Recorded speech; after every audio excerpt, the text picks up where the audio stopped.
A case against the placebo effect. The picture that emerges is that a placebo pill has almost no effect when administered by researchers who do not care about the placebo effect. But the exact same pill has an enormous effect that dwarfs the effect of all existing treatments when administered by a researcher who really wants the placebo effect to be real. The most parsimonious explanation is that it is the research practices, rather than the placebo, that creates the large effect sizes, by a literal banana. Introductory summary. The current scientific consensus is that the placebo effect is a real healing effect operating through belief and suggestion. The evidence does not support this. In clinical trials of treatments, outcomes in placebo and no treatment arms are similar, distinguishable only in tiny differences on self-report measures. Placebo-focused researchers using paradigms designed to exploit demand characteristics, politeness, role-playing, etc., produce implausibly large effects, in many cases larger than the effect of fentanyl or morphine, but these studies measure response bias on self-report outcomes, at best. There is no evidence that placebos have effects on objective outcomes like wound healing. 3 sources of evidence purport to show that the placebo effect is a real objective phenomenon. Brain imaging studies, the alleged involvement of the endogenous opioid system or dopaminergic system, and animal models. But the brain imaging studies do not demonstrate an objective effect, but are rather another way of measuring response bias, as subjects are capable of changing these measures voluntarily. Studies that claim to demonstrate the involvement of the endogenous opioid system suffer from replicability issues, with most positive results coming from a single laboratory genealogy. Other laboratories produce conflicting results. Animal models also suffer from replicability issues, such that the highest quality research is least likely to produce a placebo effect in animals. Even research designs that do produce a conditioned placebo effect in animals cast doubt on the involvement of the endogenous opioid system. In the era of open science, there has been no large-scale, multi-center, pre-registered attempt to address the placebo effect in animal models or the involvement of the endogenous opioid system. The one adequately powered pre-registered attempt for the dopaminergic system in humans produced no effect. Although placebo and mind cure beliefs are widespread, the most parsimonious interpretation of the evidence is that the placebo effect is not a real healing effect, but a product of response bias and questionable research practices. The true power of the placebo is as a blind. MB, I've detected a note of skepticism from you regarding the effects of placebos having actual physical effects on the body, but my rough understanding of it is that it's not a priori totally ridiculous. The mind and the body, if we're going to do Cartesian dualism, are sort of intimately related.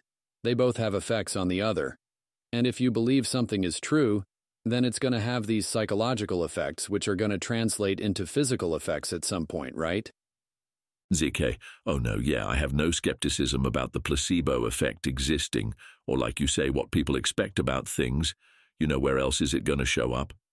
Even the fact that the people's subjective self-reporting is different, it wouldn't be a surprise for me to find that you could find correlates between activity that represents that.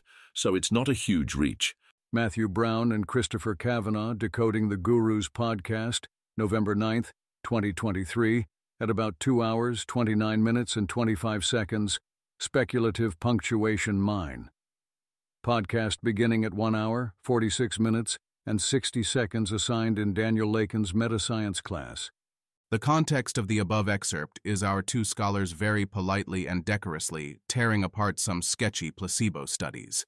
It is obvious from the podcast that they are both highly intelligent and highly aware of the crisis in the sciences. They demonstrate not only the capability to identify specific flaws in studies, but also a fine olfactory sense for identifying questionable claims by smell. I open my case against placebos with an excerpt from their podcast, not because I think they are fools, but precisely the opposite. It seems to be the consensus among intelligent, aware people that the placebo effect is real, and my own claim that the placebo effect is not real is in conflict with this consensus. It often strikes me as odd, as a rare placebo effect denier, that even while criticizing studies that find, for example, that simply being told that one's job is good exercise causes people to lose weight, critics take care to say they do not question that the placebo effect exists. The placebo effect as a healing effect is taken for granted, partly because it is not widely understood how shaky the evidentiary foundation for the healing placebo effect is. Here is a list of sub-beliefs, which I hope to show are misconceptions, that support the belief in the healing placebo effect, some of which can be inferred from the above quotation. Randomized placebo-controlled trials use a placebo arm because the placebo effect is known to be powerful. The placebo effect is a real healing effect, and not just subjects being polite on self-report instruments, regression to the mean, selection on extreme values at the beginning of a study, or questionable research practices. The placebo effect is a healing effect that is large enough to be noticeable and clinically relevant.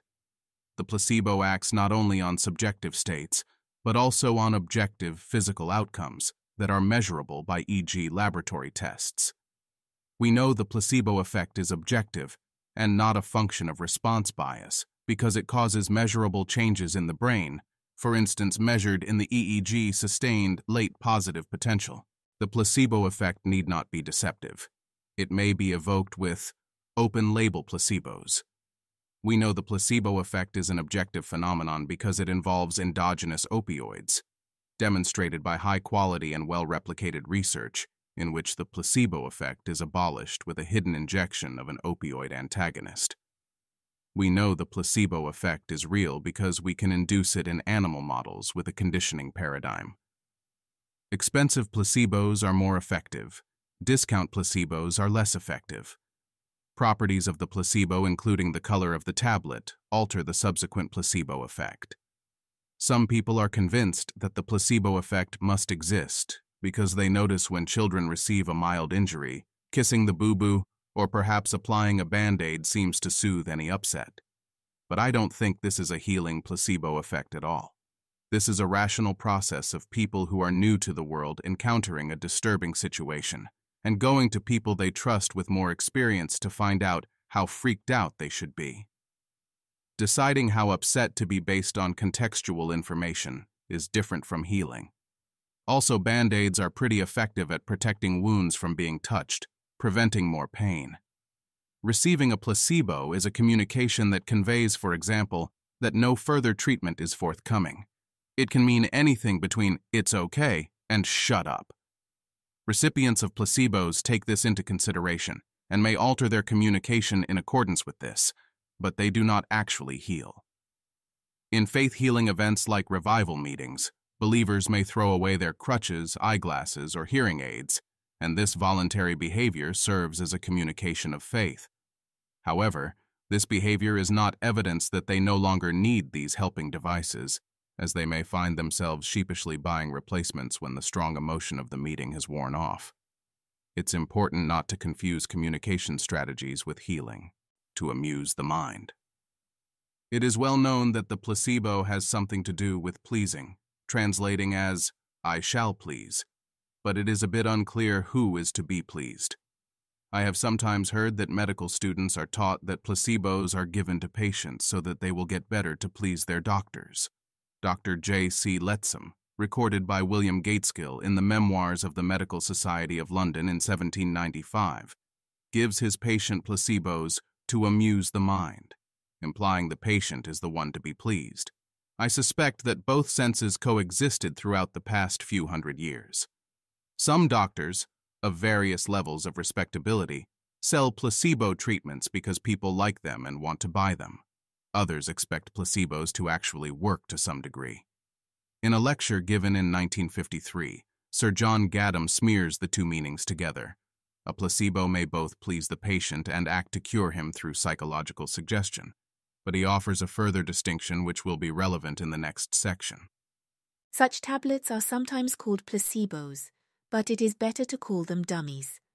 According to the Shorter Oxford Dictionary, the word placebo has been used since 1811 to mean a medicine given more to please than to benefit the patient. Dummy tablets are not particularly noted for the pleasure which they give to their recipients. One meaning of the word dummy is a counterfeit object. This seems to me the right word to describe a form of treatment which is intended to have no effect, and I follow those who use it. A placebo is something which is intended to act through a psychological mechanism. It is an aid to therapeutic suggestion, but the effect which it produces may be either psychological or physical. As we shall see, it might have prevented a great deal of confusion to preserve the distinction Gadam makes between placebos and dummies. Dummy tablets may, of course, act as placebos, but if they do, they lose some of their value as dummy tablets. They have two real functions, one of which is to distinguish pharmacological effects from the effects of suggestion, and the other is to obtain an unbiased assessment of the result of the experiment. Gadam is concerned with the usefulness of placebo dummy controls in revealing the efficacy, or lack thereof, of drug treatments. He gives as an example the drug thonsilamine, of which extravagant claims were made, of its ability to prevent and treat the common cold. But when compared with placebo control, the typical result was this. Table 1. Typical results from an experiment on the common cold. Treatment starts on the first day. Assessment on the second day. Number of patients, thonsilamine, antihistamine, 201. Control, inert tablets, 173. Cured, thonsilamine, 13.4%. Control, 13.9%. Cured or improved, thonsilamine, 68.2%. Control, 64.7%. Unpleasant effects attributed to the drug. Thonsilamine, 20.9%. Control, 19.2%. Medical Research Council Committee, 1950. That is, the placebo control, dummy, revealed that the apparent efficacy of the drug was down to factors unrelated to the drug. Pre-post comparisons without control could not have revealed this. But what this kind of experiment cannot reveal is whether the improvement in the placebo group was down the psychological effects of suggestion, mind cure, or to regression to the mean natural history, or even politeness of the subjects, depending on how cure was assessed. The placebo effect in placebo-controlled trials.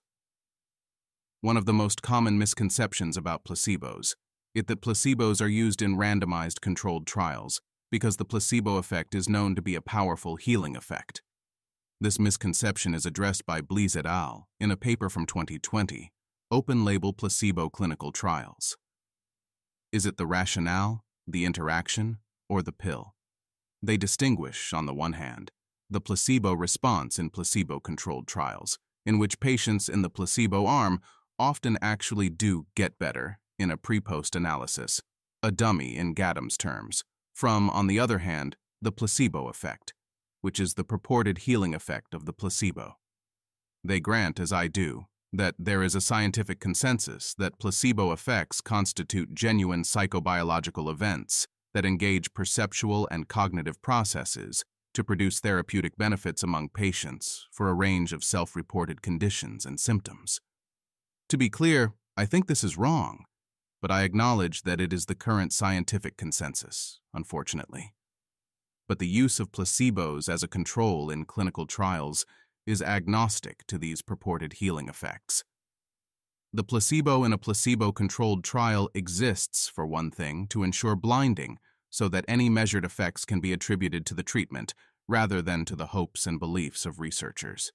Subjects in the placebo arm experience the same passage of time as the treatment arm, so that noise and any regression to the mean can be subtracted out and not mistaken for a healing effect of the treatment. Subjects given placebo are in the same position as subjects given a treatment in terms of being motivated to respond politely to surveys, such that theoretically they should have a similar response bias as treatment subjects if the blind is intact.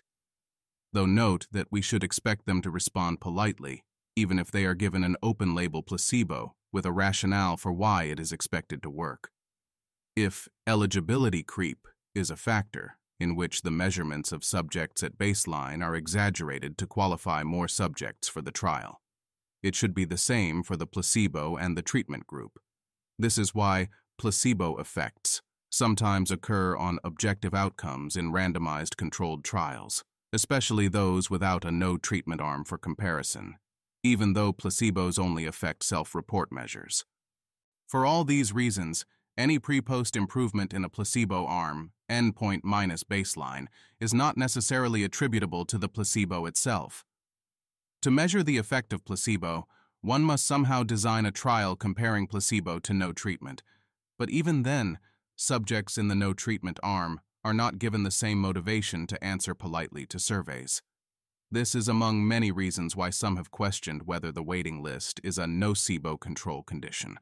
That is, worse than nothing, which makes sense.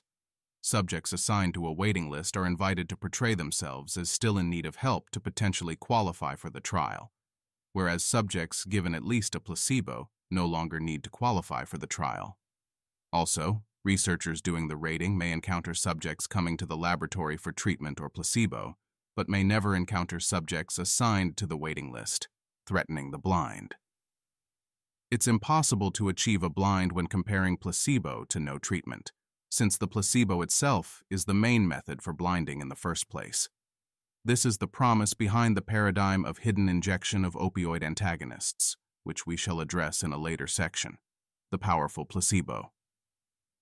One of the most influential documents in favor of the scientific view of the healing placebo effect is Henry Beecher's 1955 paper, The Powerful Placebo.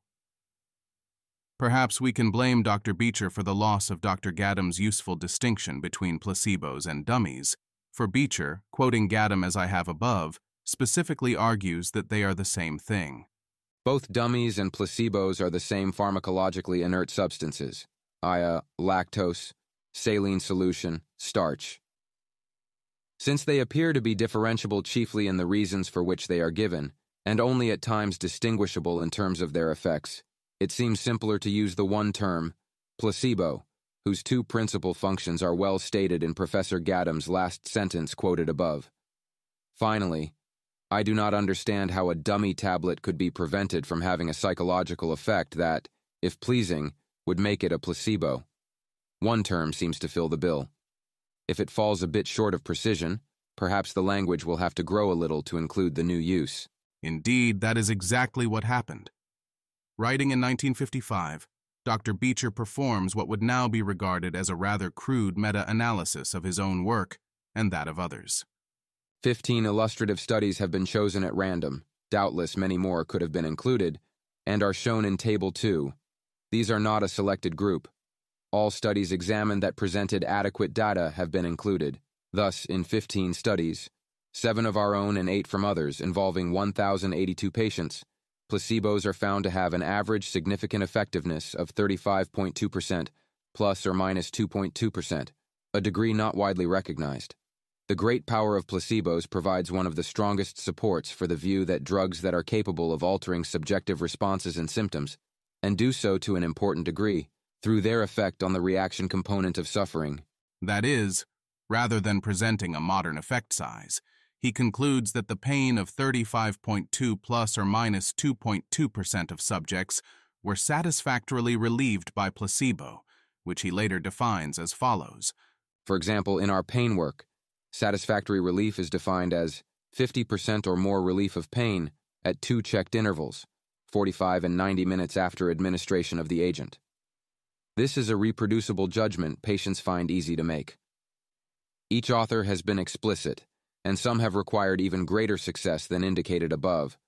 For example, Gay and Carliner, 1949, required for a positive effect, complete relief of seasickness within 30 minutes of administration of the placebo.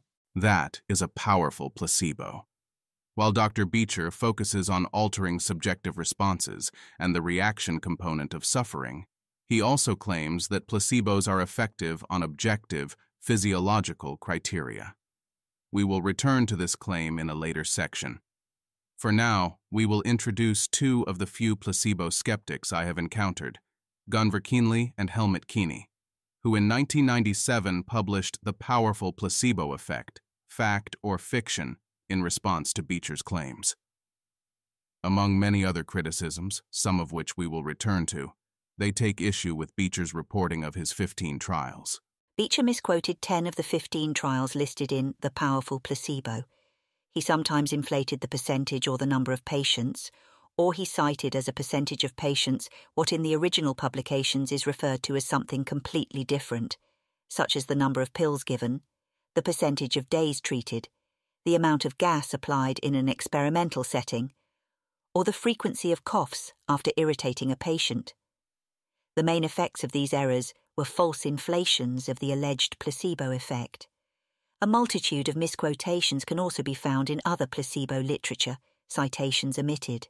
Kienle and Kiene consider misquotation to be a particular problem of placebo literature, but in my experience, it is a problem of all literatures ever. Run in, wash out. One important aspect of Dr. Beecher's work is in his conception of a placebo responder. That is, some patients respond to placebo and some don't, depending on attitudes, habits, educational background, and personality structure, but not intelligence, of the subjects.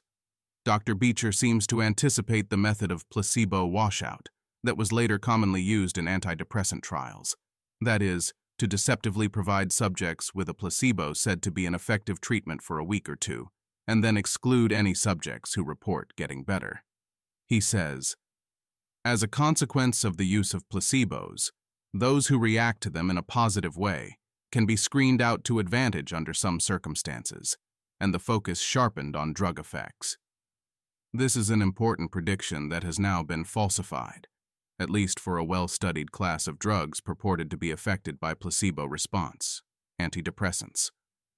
Although there has long been criticism of the practice of placebo washout, also called placebo run-in, as a questionable research practice in antidepressant research, e.g., we think that the practice of excluding patients during the washout procedure should be suspended due to the potential for distorting results in some studies. Antonuccio et al. 1999. The actual effect of the procedure turned out to be nil. As early as 1995, Greenberg et al., confirming they report, the results of 2 earlier studies, found that measures of depression were not affected either in placebo or drug groups from the use of a washout design. Our results are entirely consistent with the few attempts in the literature to assess the value of the placebo washout technique. We found no significant difference between washout and non-washout studies in the percentage of reduction in ratings on depression for subjects in the placebo groups. There was also no difference in the effectiveness of antidepressant drugs in the 2 types of studies. Our analyses showed equivalent percentages of dropouts in the 2 types of studies for both the patients assigned to the placebo groups. In 2021, Scott et al. Examined a much larger sample of trials and found that while washout, placebo run-in designs produce slightly lower placebo effects and slightly lower drug effects, the drug-placebo difference was indistinguishable between methodologies. Studies using placebo run-in, PRI periods, reported a smaller placebo response, G equals 1.05, with a 95% confidence interval of 0.98 to 1.11, I squared equals 82%. Then studies that did not use a PRI period, G equals 1.15, with a 95% confidence interval of 1.09 to 1.21. I squared equals 81%. P equals 0.02. Subgroup analysis showed a larger drug response size among studies that did not use a PRI period. G equals 1.55 with a 95% confidence interval of 1.49 to 1.61. I squared equals 85%. Then those that did use a PRI period, G equals 1.42 with a 95% confidence interval of 1.36 to 1.48. I squared equals 81%. P equals 0.001. The drug placebo difference did not differ by use of placebo run-in periods. G equals 0.33 with a 95% confidence interval of 0.29 to 0.38. I squared equals 47% for use of a placebo run-in period versus G equals 0.34 with a 95% confidence interval of 0.30 to 0.38. I squared equals 54% for no use of placebo run-in periods. P equals 0.92. The likelihood of response to drug versus placebo also did not differ between studies that used a placebo run-in period. Odds ratio, 1.89 with a 95% confidence interval of 1.76 to 2.03, and those that did not use a placebo run-in period. Odds ratio, 1.77 with a 95% confidence interval of 1.65 to 1.89, p equals 0.18. Excluding subjects who are particularly willing to play along slightly reduces pre-post differences for both placebo and treatment, but doesn't affect the drug-placebo difference. On the other hand, if a researcher wants to produce large placebo effects, selecting only placebo responders exploits response bias by excluding subjects not willing to play along. Many research designs described below use this method, particularly in the section on endogenous opioids. The question of whether placebo responders exist as a consistent natural kind seems to be an open one. In a small n equals 71 study, Wally et al. Found that while responses to a placebo cream of the same name in different trials were somewhat correlated, there was no significant correlation in responses to placebos given different names. Given my beliefs about the placebo effect, that it is primarily a function of politeness and role-playing in self-report measures on the part of the subjects, it would not be surprising if some subjects are more polite and better sports than others. But I cannot find much evidence of a consistent placebo responder in the literature. This does not stop many authors from conducting sketchy subgroup analyses of only placebo responders to find a placebo effect. What outcome measures are objective? I have claimed that the placebo effect is exclusively a phenomenon of self-report or subjective measures, and never objective measures. However, this distinction needs some clarification, as there are many different uses of objective in the literature. I will review some of these definitions here, as they will be relevant in the sections to come. One possible meaning is anything other than a self-report measure, and this produces three distinct kinds of problems. First, this may include observer-reported outcomes that constitute a summary of a patient interview, such as the Hamilton Depression Rating Scale. Rather than producing an objective measure, like a laboratory test of a blood sample, this combines the subjective impression of two parties. A patient in a trial who has received a placebo may feel encouraged to role-play as if he has improved, but a researcher rating improvement may also interpret ambiguous information as favoring improvement. Indeed, researchers rating subjects produce larger pre-post effects in both placebo and treatment arms of depression trials, as discussed in a later section. Few such trials include a no-treatment arm to pinpoint a placebo effect, but the few that do indicate that it is modest, if it exists at all. In short, researchers may exaggerate on essentially subjective and vague criteria even more than subjects' role-play as having improved. When the outcome does not allow for exaggeration or role-playing, such as laboratory tests or wound healing, there is no placebo effect. A second problem is that this definition seems to exclude brain imaging, as an EEG or fMRI result is not, strictly speaking, a self-report measure. However, available evidence suggests that just as verbal or written responses are produced voluntarily and may be changed depending on politeness or role-playing, many brain imaging outcomes are also under voluntary control. Like the rate of breathing or facial expression or amount of effort exerted, subjects have control over these outcomes, even if they are measured in a manner that doesn't superficially look like self-report. The third problem is specific to pain measurement. A rating on a pain scale is clearly a self-report measure. For example, how bad is your pain on a scale of 1 to 100? Clearly asks for a self-report that may change based on how politely the subject is playing along. Other pain measures are sometimes termed objective if they are not strictly measured by self-report on a pain scale. Examples include the temperature in a heat pain protocol at which the subject reports unbearable pain, or the length of time a subject is able to endure induced pain. However, even though not a pain rating, these objective measures are under the control of the subject and may still be a product of role-playing. However, I do not mean to say that large placebo effects on this kind of pain measure are only produced by role-playing, as they may also be produced by questionable research practices. For example, no laboratory in the open-label placebo meta-analysis discussed in a later section, Spilla et al., 2023, produced a placebo effect using such an objective pain measure, but certain laboratories claim to produce enormous effects of this kind, suggesting some difference in methodology that might be regarded as questionable. The distinction between outcomes that are under voluntary control, and therefore subject to response bias, and truly objective outcomes, is a bit fuzzy. Are exercise performance outcomes, for example, objective? Exercise science is still, to put it politely, in the early stages of addressing the replication crisis, with, as Büttner et al. 2020 report, 82.2% of studies reporting that the primary hypothesis of the study was supported, despite, as Abt et al. 2020 report, a median sample size of 19 in a random sample of papers in the Journal of Sports Sciences. However, it is still possible in my model that at least some placebo effects on exercise outcomes, time to run a certain distance, for example, are not products of sketchiness and fraud. Effort in exercise is under voluntary control, and certainly influences exercise outcomes as measured in trials.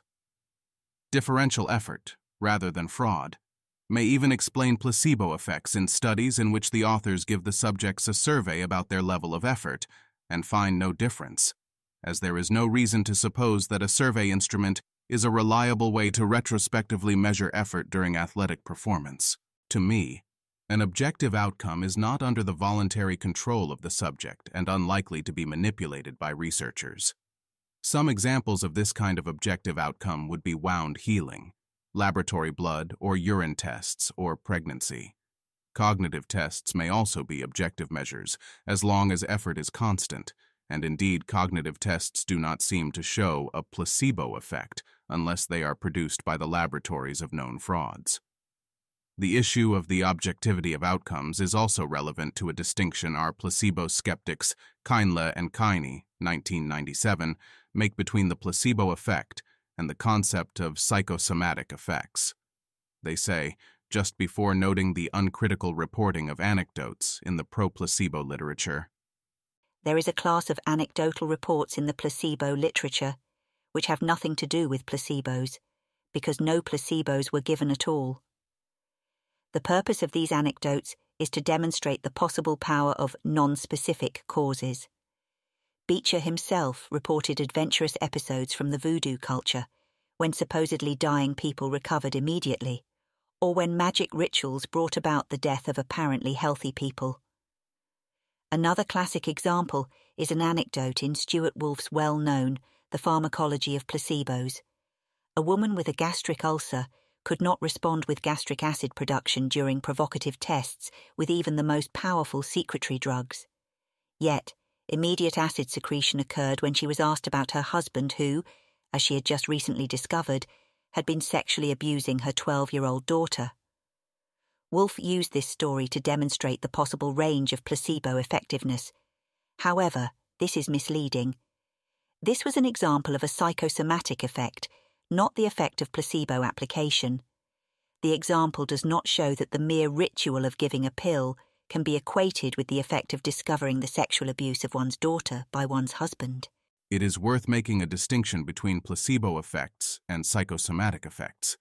But it is also worth making a distinction between the measurable objective outcomes of strong emotion, e.g. heart rate increase, crying, and the possible effects of emotion or mindset on disease outcomes. For the former, it would be strange for emotions to evolve at all if they had no effects. For the latter, the picture is murkier. For example, for peptic ulcer, a condition widely believed to have psychosomatic causes, hopelessly confounded observational studies often show a link between some measures of stress and some measures of ulcer, but it does not follow that peptic ulcer responds to placebo. Within clinical trials testing a treatment for peptic ulcer, de Crayen et al., 1999, found a small difference between trials that had subjects take 4 placebos, as opposed to 2 placebos per day, but even their small result was not robust to various sensitivity checks. Also, one could imagine that e.g. drinking 2 extra glasses water could have some small effect on a gastric outcome. Claims that a cancer-prone personality caused cancer and could be treated with talk therapy turned out to be based on fraud, as we will see in a later section. It is worth keeping placebo claims separate from vague claims of psychosomatic effects, but it is also worth treating claims of psychosomatic effects on disease with skepticism. Powerless placebo? Massive pre-post effect sizes in the placebo arms of placebo-controlled trials can be confused with a large placebo effect. For example, Hedges G greater than 1 for both placebo groups in antidepressant trials analyzed in Scott et al., cited above.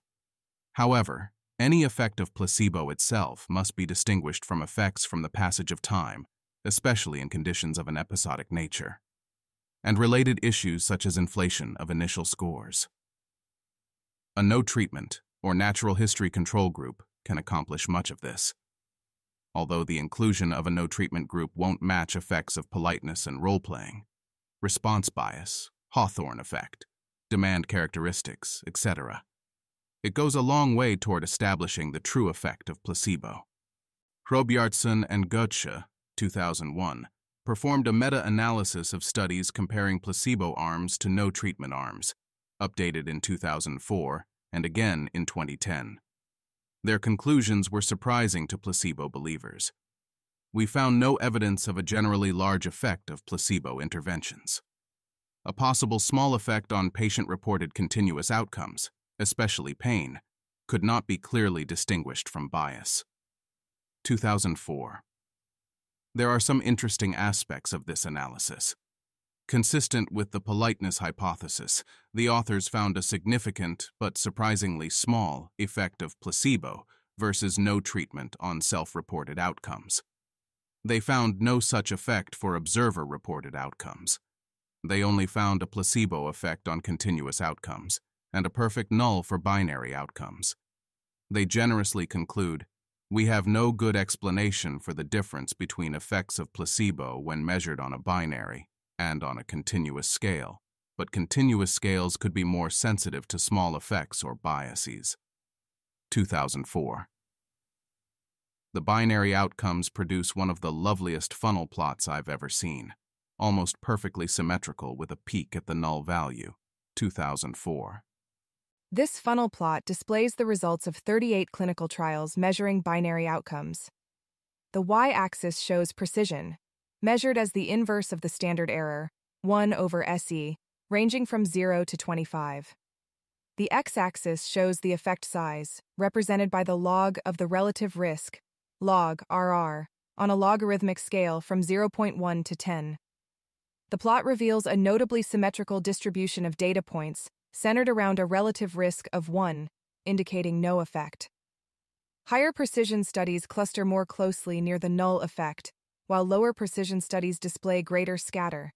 Interestingly, there is a small but statistically significant effect of placebo on the subgroup of continuous outcomes measured by laboratory tests, 2004, in the wrong direction. That is, in laboratory tests with continuous outcomes, subjects given placebo did slightly but statistically significantly worse than subjects given no treatment. This is almost certainly noise, but it's important to take note of absurd results from noise. As if it had gone in the other direction through chance, it might have been taken as evidence of placebo efficacy. To take another example, So et al., 2009, studied the effects of acupuncture and sham acupuncture on various objective outcome measures during IVF treatment. They found that the sham acupuncture group, the placebo group, had a statistically significantly higher overall pregnancy rate, one of 3 measures reported, with a p-value of 0.038. I have described their conclusion as a 2-sentence horror story. Placebo acupuncture was associated with a significantly higher overall pregnancy rate when compared with real acupuncture. Placebo acupuncture may not be inert. Of course, it's just noise, as you might suspect from the p-value. Coyle et al., 2020, meta-analyzing data from 8 trials and almost 10 times as many subjects as So et al., found no effect of acupuncture or placebo compared to usual care on any outcome measure after IVF. I have a general maxim. If there is a statistically significant effect of placebo on an objective outcome, it is either noise, fraud, questionable research practices, or a mischaracterization of a subjective outcome as objective. Interestingly, although Hrobjartsen and Gutsche found a placebo effect for self-reported but not for observer-reported outcomes, in the case of antidepressant trials versus placebo, placebo effects seem to be larger when a researcher is doing the rating. In trials of depression treatments, both the placebo effect, Reif et al. 2009, and the treatment effect, Kuijpers et al. 2010, are larger for clinician-rated effects compared to self-reported effects. One interpretation of this is that the placebo effect in these trials is not so much from patients being polite and exaggerating their benefit, but from researchers exaggerating the change, either innocently or for the purpose of producing a larger apparent effect. More on the placebo in depression in the appendix. Interestingly, a 2010 meta-analysis reported that this was also the case for irritable bowel syndrome. Higher placebo response rates for physician-reported than subject-reported outcomes. The negative result for outcomes measured by laboratory tests suggest this is exaggeration rather than a genuine objective improvement. But the main upshot of Hrobjartsen and Gutsche, 2004, is how small the placebo effect is. For example, pain was the subgroup that performed the best, by its nature a self-report subgroup prone to bias. But the effect was estimated at only 6 points on a 100-point scale, too small to be clinically relevant. To make matters worse, Camper et al. 2008 conducted an updated meta-analysis of the pain trials in search of trial characteristics that might produce a large, clinically relevant placebo effect. Trial design, patient type, or placebo type, and found none, but also found the placebo effect on pain to be a mere 3.2 points on a 100-point scale. As they put it, our analysis confirms the conclusions of Hrobjartsen and Gutsche that at least in the context of clinical trials, placebo interventions appear to have little effect on pain. The "at least in the context of clinical trials" part is important, because researchers in ordinary clinical trials have little incentive to put their thumbs on the scale in favor of a placebo effect. Researchers specifically designing trials to find a large placebo effect are more likely to find one. Here is Camper et al.'s plot for the pain studies, which also tells a story. This funnel plot shows the relationship between placebo effects on pain, measured on a 100-point scale, and the precision of these measurements, represented as the inverse of the standard error, 1/SE. Placebo effects range from approximately -15 to +20 points. The scatter pattern suggests some asymmetry, with more precise studies, those higher on the y-axis, tending to show smaller placebo effects, while less precise studies display a wider range of results across the effect scale. Of course, as all these authors are aware, the small placebo effect on self-reported pain does not answer the question of whether it is real pain relief or just subjects being polite. But assuming for a moment that it is 100% real pain relief, how much pain relief is enough to matter? This is a tricky question, but to take a stab at it, Olsen et al., 2017, which includes our friend Asbjørn Hrobjartsen as an author, analyzed 37 studies that sought to investigate the magnitude of the clinically important difference in pain based on mapping numerical scores to patient report of feeling better. A typical eligible study would ask patients to score their pain intensity, e.g. using a VAS, at baseline and follow-up. At follow-up, patients were also asked to categorize their change in pain intensity using response options such as no change, a little better/somewhat better, and a lot better/much better. The minimum clinically important difference was then determined from the change in scores on the pain scale among patients having categorized their change as a little better or a similar expression indicating a minimum clinically important improvement. Olsen et al. Found that the studies varied widely in their conclusions, ranging from 8 points on a 100-point scale to 40 points. Points may also be expressed as millimeters on a visual scale. No study found a clinically relevant difference as low as 6, much less 3, points on a 100-point scale. Far from Dr. Beecher's claims of 50% reduction of pain in over a third of patients, in the typical case, placebos do not seem to make people report feeling even a little better in clinical trials compared to no treatment. In a final update as I am writing, Hohenschurz-Schmidt et al., 2024, confirmed that in 3-armed trials, clinical trials of a treatment with a placebo and a no-treatment arm, short-term placebo effects on pain are small, and medium-term and long-term placebo effects are non-existent. A large placebo effect is only demonstrated when researchers are determined to find it, as we will see in the next section. Placebo-controlled trials versus placebo trials. Weiss et al., 2002. In a comparison of placebo effects in clinical analgesic trials versus studies of placebo analgesia, found that studies that were trying to find a placebo effect indeed got a larger placebo effects, mean 95, than clinical trials that happened to have a placebo and a no-treatment arm, mean 15.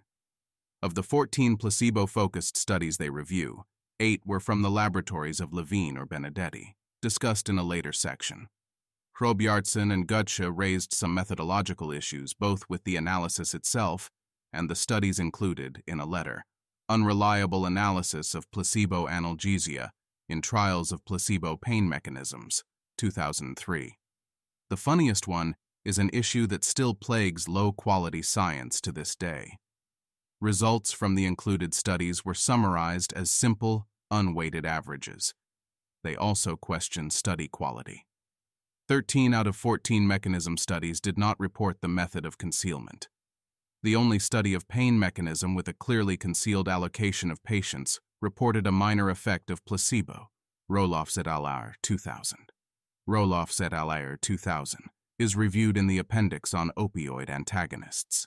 Price et al. 2003, the authors of Weiss et al. 2002 respond, in reliable differences in placebo effects between clinical analgesic trials and studies of placebo analgesia mechanisms, which differences I do not think are the flex these authors think they are.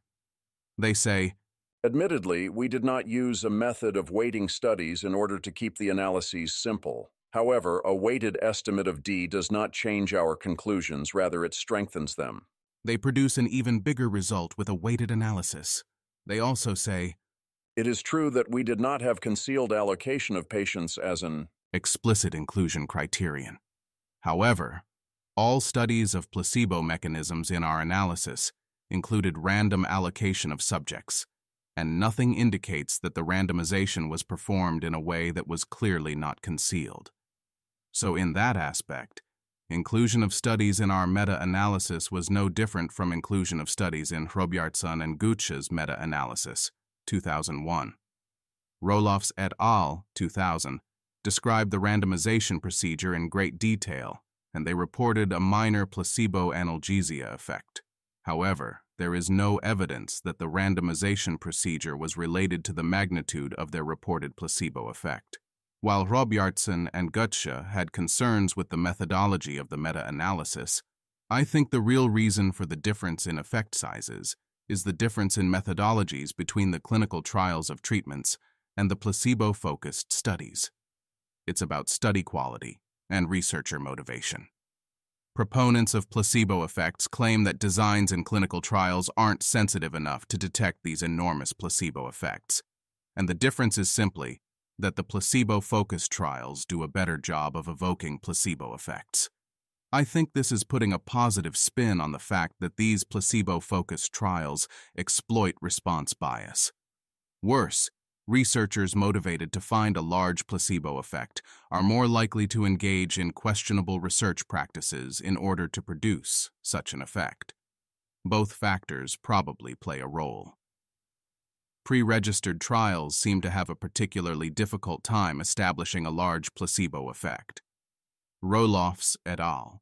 2000, mentioned in the above quotation, not only specify the randomization procedure in detail, but many other details not present in the other studies, down to the method of data storage and the position subjects were to sit in. These especially careful researchers produced a non-significant placebo effect of only half a point on a 100-point scale.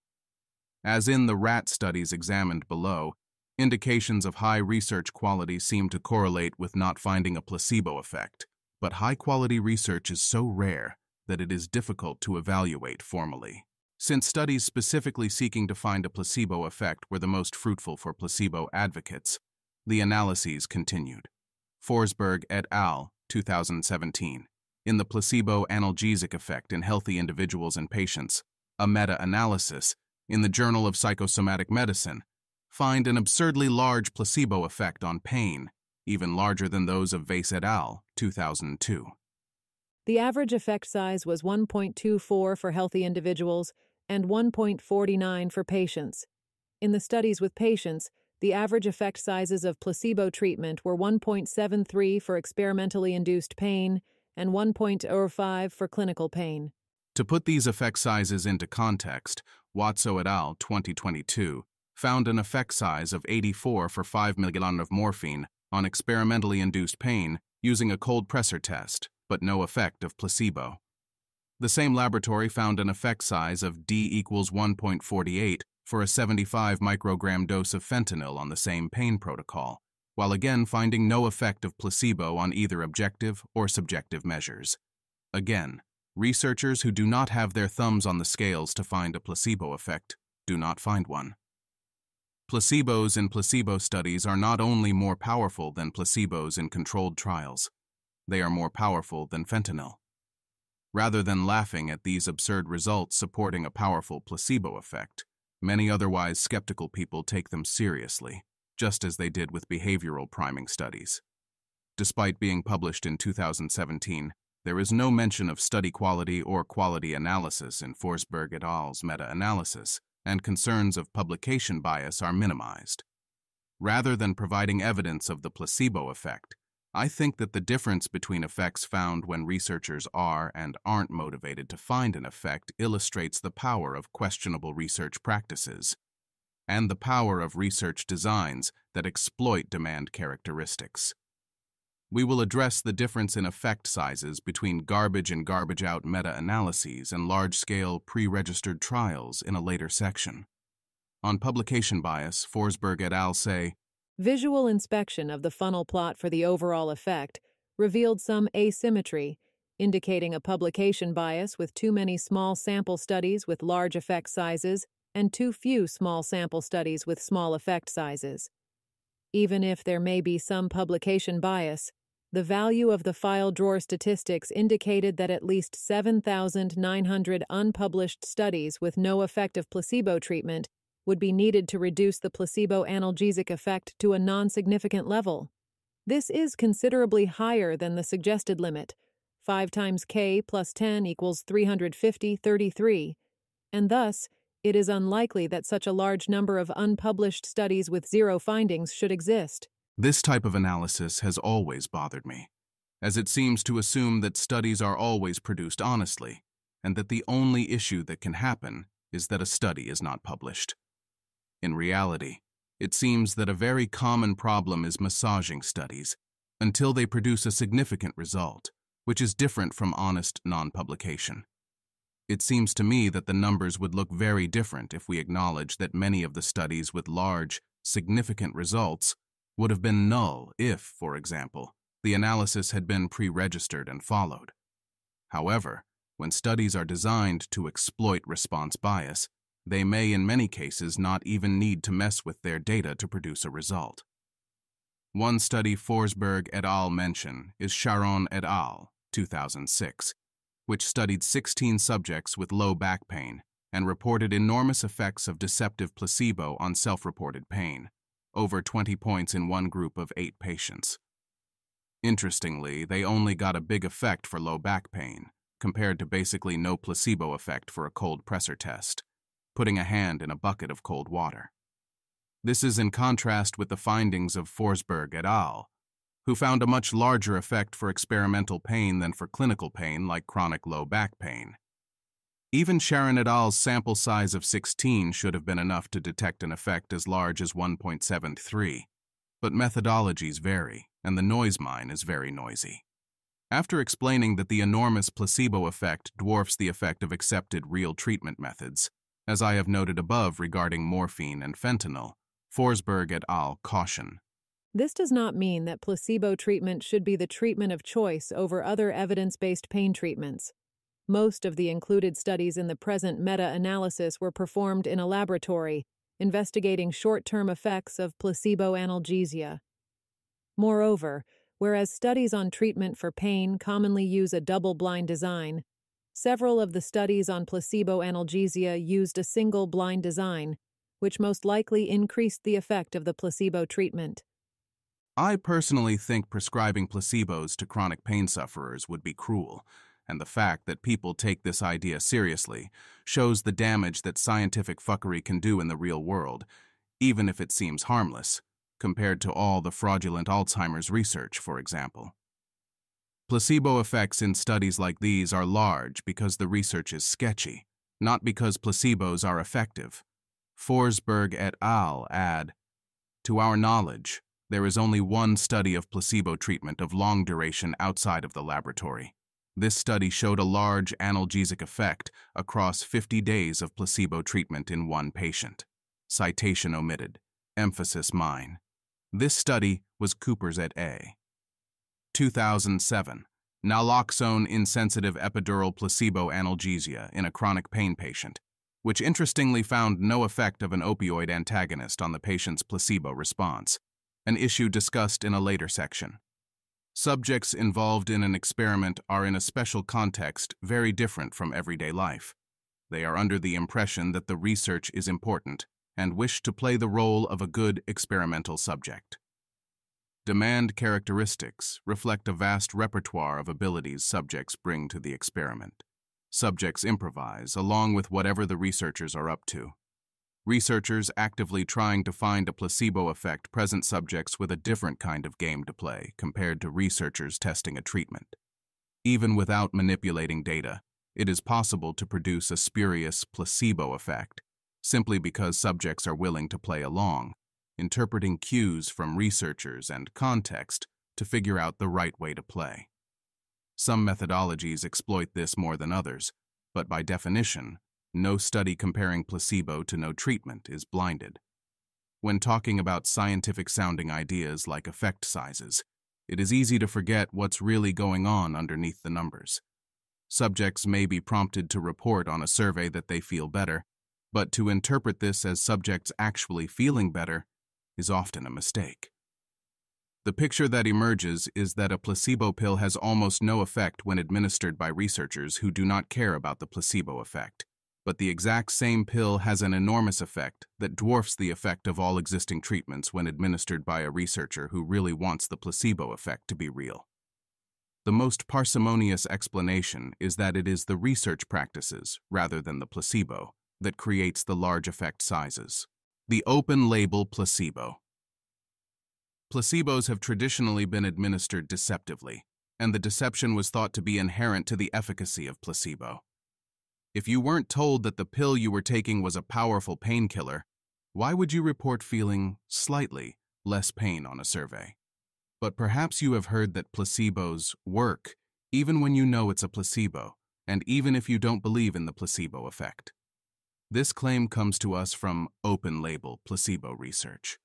In open-label placebo designs, subjects are told that they are receiving a placebo, and usually given some kind of rationale for why the inert substance should have some effect. Contrary claims some researchers have speculated may induce cognitive dissonance. In my model, in which placebo effects are driven by politeness and role-playing on the part of subjects, this rationale should be enough to induce them to change their responses on self-report measures, but, as with regular placebos, should have no effect on objective measures. This seems to be the case, and suggests that exploiting demand characteristics plays a larger part in apparent open-label placebo effects than other forms of fuckery. In the meta-analysis of open-label placebo effects of Spiller et al., 2023, just as in the Hrobjartsen and Goetsche analyses of deceptive placebo, there were significant effects on self-reported instruments, but not for objective outcomes, such as in Mathur et al., 2018. finding no effect of placebo on wound healing. It was almost significant in the wrong direction. Although the overall quality of the evidence was rated low to very low, and in my opinion, likely exaggerates the efficacy of open-label placebo on even self-report measures, as I will explain. This is exactly what would be expected if the placebo effect were a function of response bias. By definition, an open-label placebo study cannot be blinded. By the nature of the methodology, role-playing as if the placebo works is invited, not discouraged. Some of the pain outcomes classified by Spilla et al. As objective, none of which found any significant effect of open-label placebo, were still under the voluntary control of subjects, such as heat pain thresholds. While none of the objective pain measure results here were significant, including the overall meta-analytic effect, many other authors do report a placebo effect on objectively measured pain outcomes, as discussed in an earlier section. It seems plausible to me that these can be products of role-playing, such that I would not conclude that these results are necessarily fraudulent. Many do, however, seem too large to be real. An outcome like wound healing, on the other hand, cannot be the product of role-playing, as long as a blinded observer is rating the wound. The same goes for pregnancy, discussed above. That is why placebos don't affect these types of outcomes. Spilla et al. Give a meta-analytic effect, standard mean difference, of 0.43, 95% CI equals 0.28, 0.58, in their sample of non-clinical studies. 20 studies comprising 1,201 participants were included, of which 17 studies were eligible for meta-analysis. Interestingly, in a smaller meta-analysis of clinical samples, we included K equals 11 studies, N equals 654 participants, into the meta-analysis. The same lab, Wernsdorf et al., 2021, reports an enormous meta-analytic effect size of 0.72, 95% CL, 0.39 to 1.05. All of Wernsdorf et al.'s included studies were self-report measures except one, which found no effect. They note that excluding 4 studies with high risk of bias, their effect size went down to a still incredibly large 0.49, though not as large as the hilarious effect sizes reported in Forsberg et al., 2017, for deceptive placebos on pain. To get an idea of the studies under analysis, let's look at some of the studies with the largest effect sizes in the Spilla et al. 2023 paper. The largest effect size in the self-report category is Guevara et al. 2020.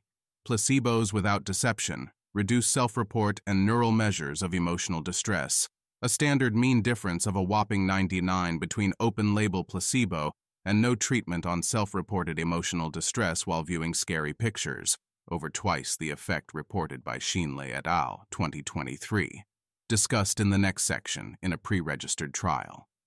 Guevara et al. Is also the only study to produce a statistically significant objective effect, SMD equals 38, and the only study the authors describe as high risk of bias, reference 18 in Spilla et al. 2023. Guevara et al.'s objective measure, the neural measure, is an EEG measure called the sustained late positive potential. I will discuss why this is not actually an objective measure in the later section on brain imaging. The second largest effect size in the self-report category was Elbrihi et al. 2019, with a SMD of 74. They gave healthy subjects a package of pills with this excellent art and had them take either 1 or 4 tablets per day.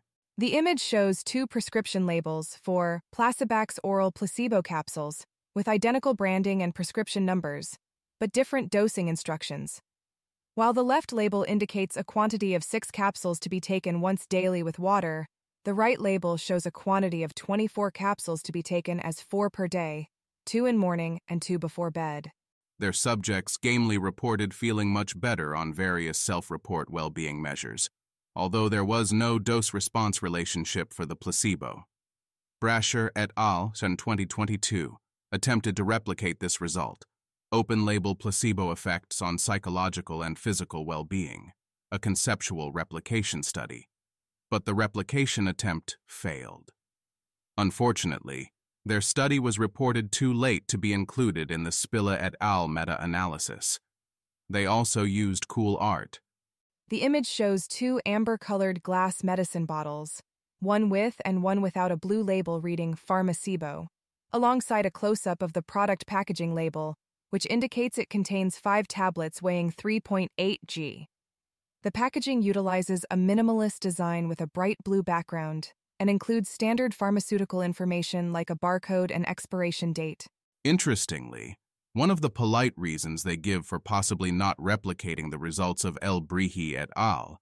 Is that the name Placebo reminded participants that they were taking a placebo, although the El Brihi et al. Name is similarly suggestive, Placebax, and has the word placebo printed on the packaging. I think the most likely reason for the failed replication is that the Brecher et al. Study was of higher quality, for example, assessing symptoms daily instead of once after 5 days. And the true effect, if we can even speak of a true effect, made mostly of response bias, is much closer to 0 than to 74. The third highest effect was Munt et al. 2017. For lab-induced thermal pain, with a standard mean difference of 69 versus no treatment. But what they found was not decreased pain with placebo, but increased pain in the control group at repeated baseline. Here is their figure. The line graph shows pain ratings, on a scale of 0 to 100, measured at 2 time points, baseline and placebo test, for 3 different groups: repeated baseline, solid line, deceptive placebo, dashed line, and non-deceptive placebo, dotted line. The graph indicates that while the repeated baseline group showed an increase in pain ratings over time, both placebo groups maintained relatively stable pain levels, with error bars showing considerable overlap between all conditions. This seems sketchy to me, even ignoring that p equals 0.045, because usually a placebo effect refers to a decrease in pain. But perhaps sensitization is the expected course for this type of trial, and placebos, open label or deceptive, prevent sensitization. This seems not to be the case from what I can gather. For example, a study they reference, Chung et al., 2007, using the same methodology and rationale, did not find any such sensitization effect. The graph shows pain scores measured at 3 time points, baseline, time 1, and time 2, comparing 2 groups, placebo groups, shown in dark gray, and repeated baseline, shown in light gray, with error bars indicating variability in the measurements. The data reveals that while both groups started with similar pain levels around 5 at baseline, the placebo groups showed a decrease in pain scores over time reaching about 4 at time 1 and time 2, while the repeated baseline group maintained relatively stable pain levels throughout. A Medoc Thermal Sensory Analyzer, TSA 2001, Ramat Yishai, Israel, was used to deliver all thermal stimuli. Thermal stimuli of 3S duration were delivered to the ventral forearm via a contact thermode. Temperatures ranged from 43 to 51 degrees C. Temperature levels were computer-controlled by a contractor-contained thermistor with a preset baseline of 32 degrees C. Stimulation sites were alternated such that no site was stimulated within a 3-min interval to preclude sensitization effects. Chung et al. 2007. Medoc Thermal Sensory Analyzer. All thermal stimuli were delivered using a computer-controlled Medoc Thermal Sensory Analyzer, TSA 2001, Ramat Yishai, Israel, which is a Peltier element-based stimulator. The stimuli were a range of temperatures from an adapting temperature of 33 degrees up to 51 degrees. Stimuli were applied in a counterbalanced order to the forearm by a contact thermode and were 3 seconds in duration. Multiple sites located on the forearms of both arms were employed. Stimuli presentations were timed such that no site was stimulated with less than a 3-minute interval to avoid sensitization of the site. Another study, Hollins et al. 2011, using the same skin sites over and over finds the opposite of sensitization, habituation, early on, with later sensitization never going back up to the original level. That is, The rationale of not reusing the same site to preclude sensitization seems backwards. The graph shows pain intensity ratings over 32 trials where participants were exposed to thermal stimuli at 15-second intervals, with initial ratings around 35 that quickly dropped to 25 in the first 8 trials, before gradually increasing back to about 30 by trial 32. The data points each represent average pain ratings across participants, with error bars showing standard error, and the pattern is marked by an exponential curve for the initial adaptation phase, trials 1-8, followed by a linear regression line showing gradual increase for trials 10 to 32. In a similar vein, yet another study, Jepma et al. 2014, only found sensitization when the sites were switched, again the opposite of the stated rationale. Munt et al. 2017 looks like noise mining to me, rather than a well-demonstrated placebo effect. Again, I do not expect the placebo effect, which is to say the politeness or role-playing effect, to be zero. It might even be large. Open-label placebo studies seem to attract enthusiastic subjects. Versendorf et al. Say, because of the novelty of this kind of treatment, patients seem to enjoy the treatment and described it as crazy, according to the intake and exit interviews.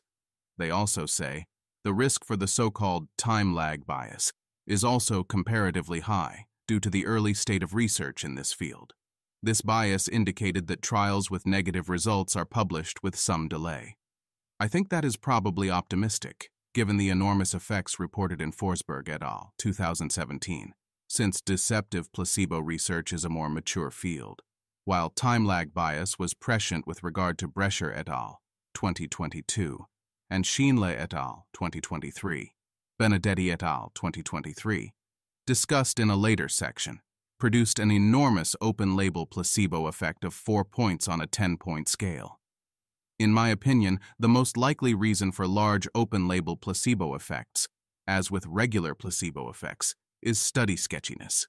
Even in the absence of fuckery, when your entire research paradigm exists to exploit demand characteristics, you will indeed produce demand characteristics.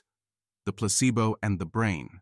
Brain imaging studies have redressed earlier criticism that placebo effects might merely reflect a response bias. Elsenbrook and Enck, 2015, Placebo Effects and Their Determinants in Gastrointestinal Disorders. In the Spill et al. Meta-analysis, the only study to produce a significant objective effect is Guevara et al.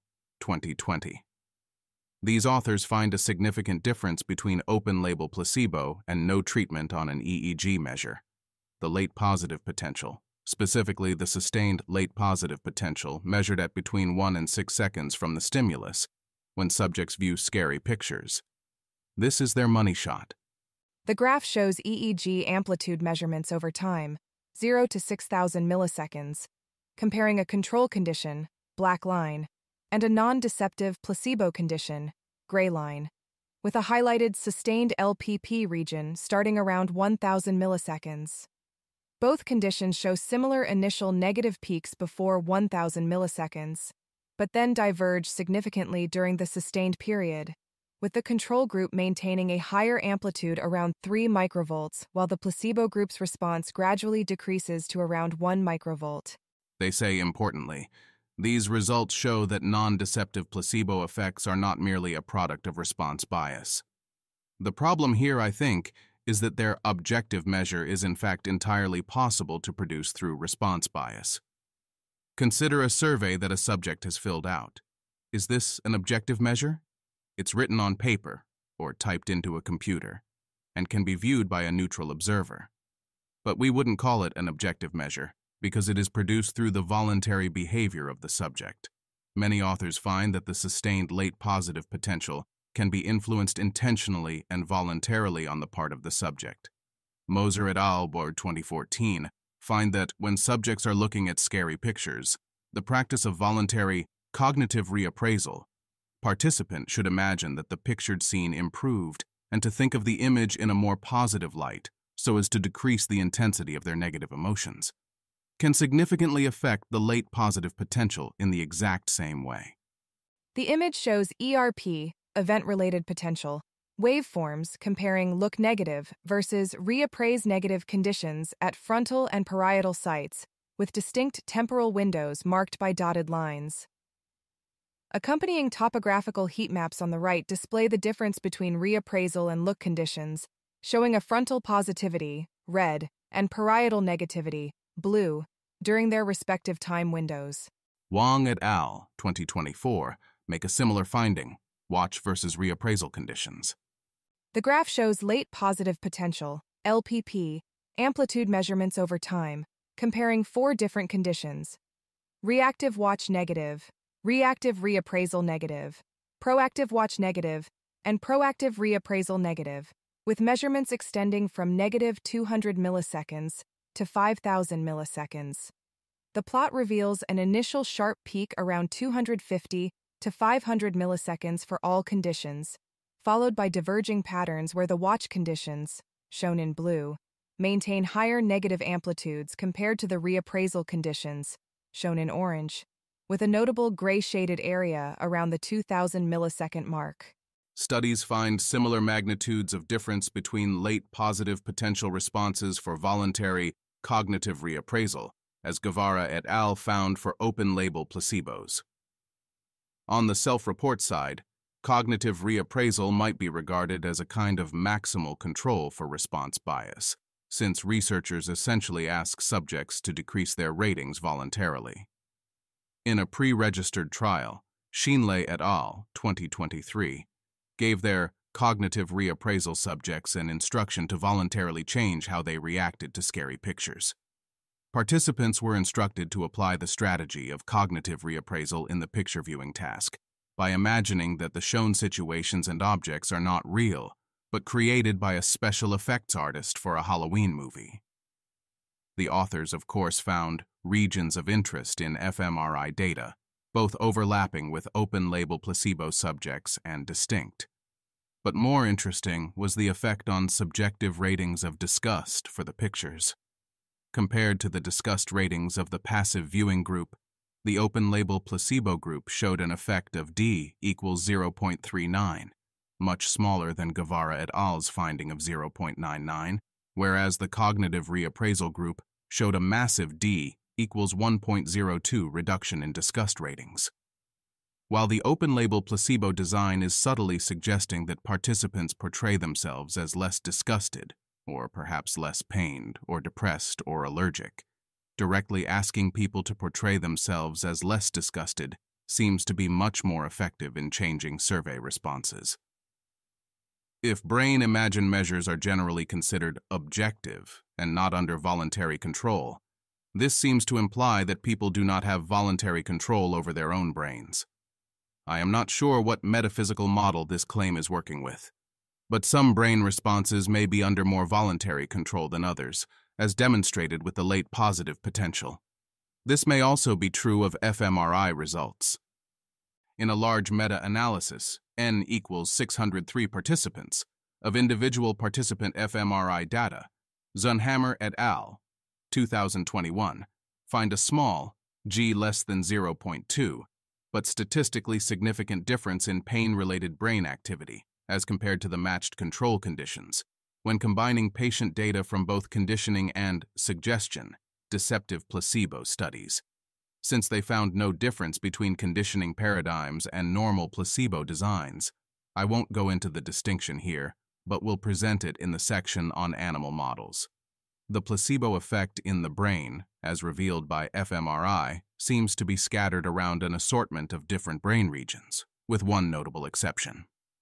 In an earlier paper analyzing the same 603 participants, the same lab found a small, G equals negative 0.08, 95% CI, negative 0.15 to negative 0.01, but, barely, statistically significant effect of placebo on the neurological pain signature, a set of brain areas allegedly activated by pain, Zunhammer et al., 2018.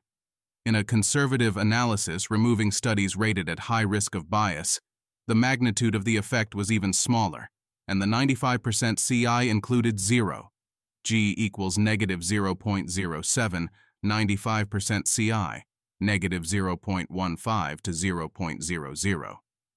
Even in the most carefully selected subgroup of placebo responders, which included only participants showing a behavioral placebo response greater than the study median and excluded potentially ineffective placebo treatments and outliers, that they managed to coax a Bayesian significant result out of, they note that effects of placebo on the NPS were only 4% to 14% as large as the overall NPS response to painful stimulation. In the 2021 meta-analysis, referring to the study just described, Zunhammer et al. 2018, they say, this previous study revealed that behavioral placebo analgesia was associated with significant but small effects in the NPS, pointing to the relevance of other brain areas and networks.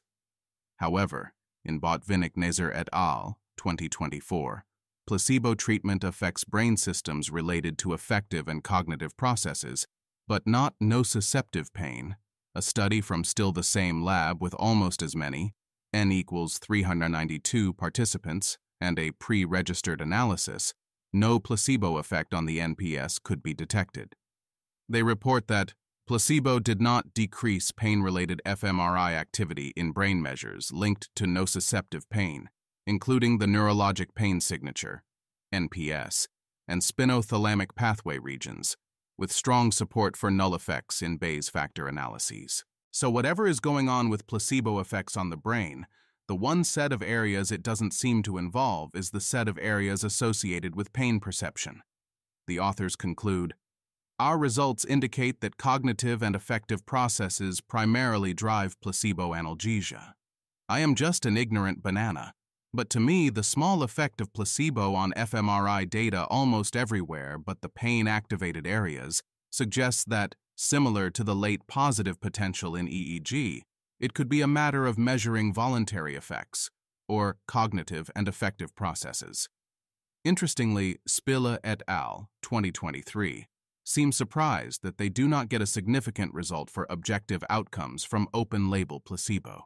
They say in their discussion section, regarding the differences between self-reported and objective outcomes, our finding of a null effect for objective outcomes raises the question of whether OLPs and deceptive placebos have the same pattern of effect, as changes in objective outcomes have been repeatedly demonstrated in studies using deceptive placebos. One might therefore hypothesize that OLPs, unlike deceptive placebos, do not entail biological changes. However, Kapchuk and Miller emphasize that also deceptive placebos primarily affect self-reported and self-appraised symptoms. Further studies comparing the effects of OLPs with deceptive placebos on objective outcomes are needed to clarify this issue. The claimed changes in objective outcomes have been repeatedly demonstrated in studies using deceptive placebos, might seem surprising after reviewing the clinical trial data from the Hrobjartsen and Götze meta-analyses. Even Forsberg et al. Do not claim to find a placebo effect on objective outcomes. But Spille et al. Cite for the claim a paper by Fabrizio Benedetti, a great placebo believer and advocate for placebo research, and a figure whose research we will learn more about in the opioid antagonist section. The paper, published in 2012 in the Journal of Acupuncture and Meridian Studies, is called Placebo-Induced Improvements: How Therapeutic Rituals Affect the Patient's Brain. I am surprised by this choice, not because I don't trust the Journal of Acupuncture and Meridian Studies, but because I would have imagined a series of meta-analyses would provide more certainty of evidence. Benedetti, 2012, makes many interesting claims, and the word objective does not occur in the document, so it is up to interpretation. His laboratory sometimes finds an effect of placebo on objective measures of pain, discussed above, such as time that ischemic arm pain is tolerated. As I have explained, these results may also be a product of role-playing and politeness, although the results are often so very large as to seem suspicious, and other laboratories seem to have difficulty replicating these effects. The other results he presents that might be interpreted as objective outcomes are concerned with measures of chemicals like endogenous opioids and dopamine, as well as a reference to an fMRI study of placebo acupuncture.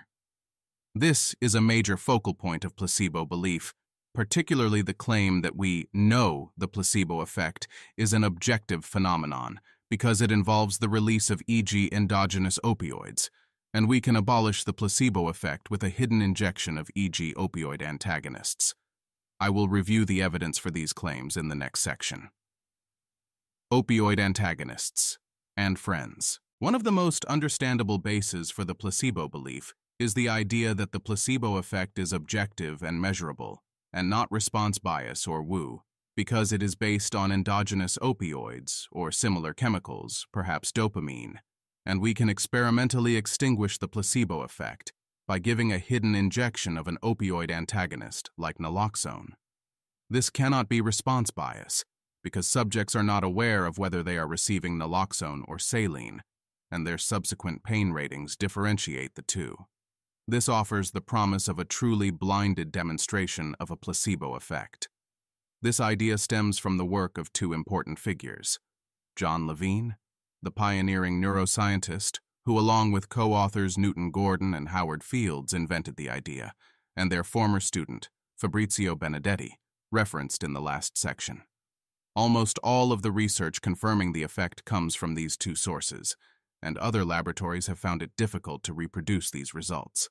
The majority of studies included in a 20-year-old meta-analysis of the alleged effect: endogenous opiates and the placebo effect. A meta-analytic review by Saro and Greenberg, 2005, are from the laboratories of Levine or Benedetti. The Saro and Greenberg, 2005 meta-analysis is old enough that it doesn't include an analysis of publication bias or statements like study quality ranged from abysmal to hilarious, but it doesn't seem to have been updated in the age of open science. The first thing that stands out from the meta-analysis is the absolutely massive estimated meta-analytic effect of placebo, D plus equals 0.89, 95% CI 0.74 to 1.04.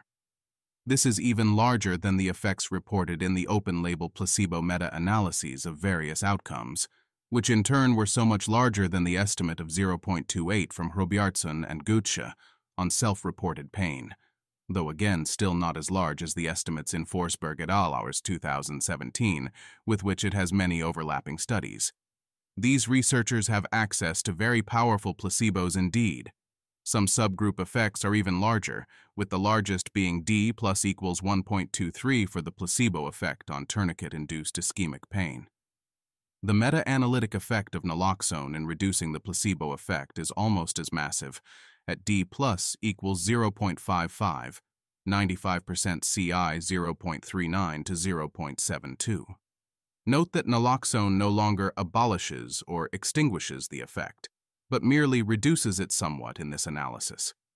The largest subgroup effect is an incredible D plus equals 1.37 for the reduction of placebo effect by naloxone in capsaicin-induced experimental pain, based on two studies, both reported in Benedetti et al. 1999.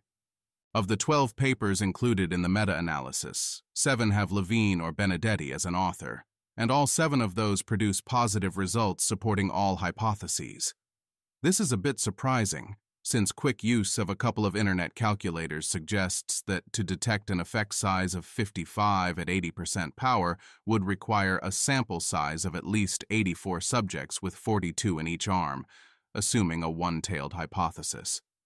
However, as detailed below, modern studies that perform a power analysis only find the need for the same old 13 or 14 subjects per arm. I think because they assume a much larger effect size, perhaps an effect size even larger than the placebo effect itself. So what do I know? Almost all of these studies have 11 to 17 subjects per arm, and the largest, Benedetti et al., 1999, with 24 to 29 subjects per relevant arm, gets a significant result in every comparison. See appendix for group counts in all studies, and for a note on the alleged significance of one result. Benedetti and Levine get a positive result every time using an eclectic variety of methodologies and measures and surprisingly small sample sizes. On the other hand, of the 5 studies not conducted by Levine or Benedetti, only one gets a positive result, comparing a group of 16 to a group of 14. Some laboratories have all the luck. I have briefly summarized every study from the Sorrow and Greenberg meta-analysis with basic study characteristics and findings, but since my summary amounts to over 4,000 words, I have turned it into an appendix for the curious. As far as I can tell, there has never been a pre-registered or multi-center or many-lab style replication attempt for the effect claimed in Sorrow and Greenberg, 2005. There is a pre-registered study from this year. Dopamine has no direct causal role in the formation of treatment expectations and placebo analgesia in humans, Kunkel et al. 2024, which even included a power analysis indicating that 165 subjects would be needed, 55 per group, and managed to get 168. The authors, as stated in the title, find no evidence for either dopamine agonists or antagonists in the formation of the placebo response in a conditioning paradigm. But I can't find anything like this for opioid antagonists. In the modern era, a recent study, Pontaine et al. 2020, that looked at pain ratings and fMRI data in a conditioning paradigm failed to find any effect of naloxone on open-label placebo analgesia for painful pressure applied to the thumbnail in either measure reported.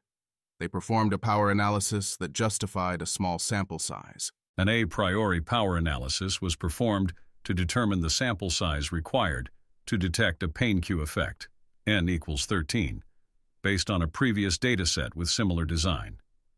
Calculations were performed in G-power, 3.1, based on differences in pain ratings, 0 to 100 between two pain cues, dependent means, m equals 17, SD of difference equals 13, alpha equals 0.05, power, 1 minus beta, equals 0.99, two-tailed.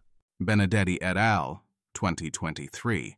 However, as always, find an enormous positive result in placebo responders in reversing the placebo effect of open-label placebos in ischemic arm pain.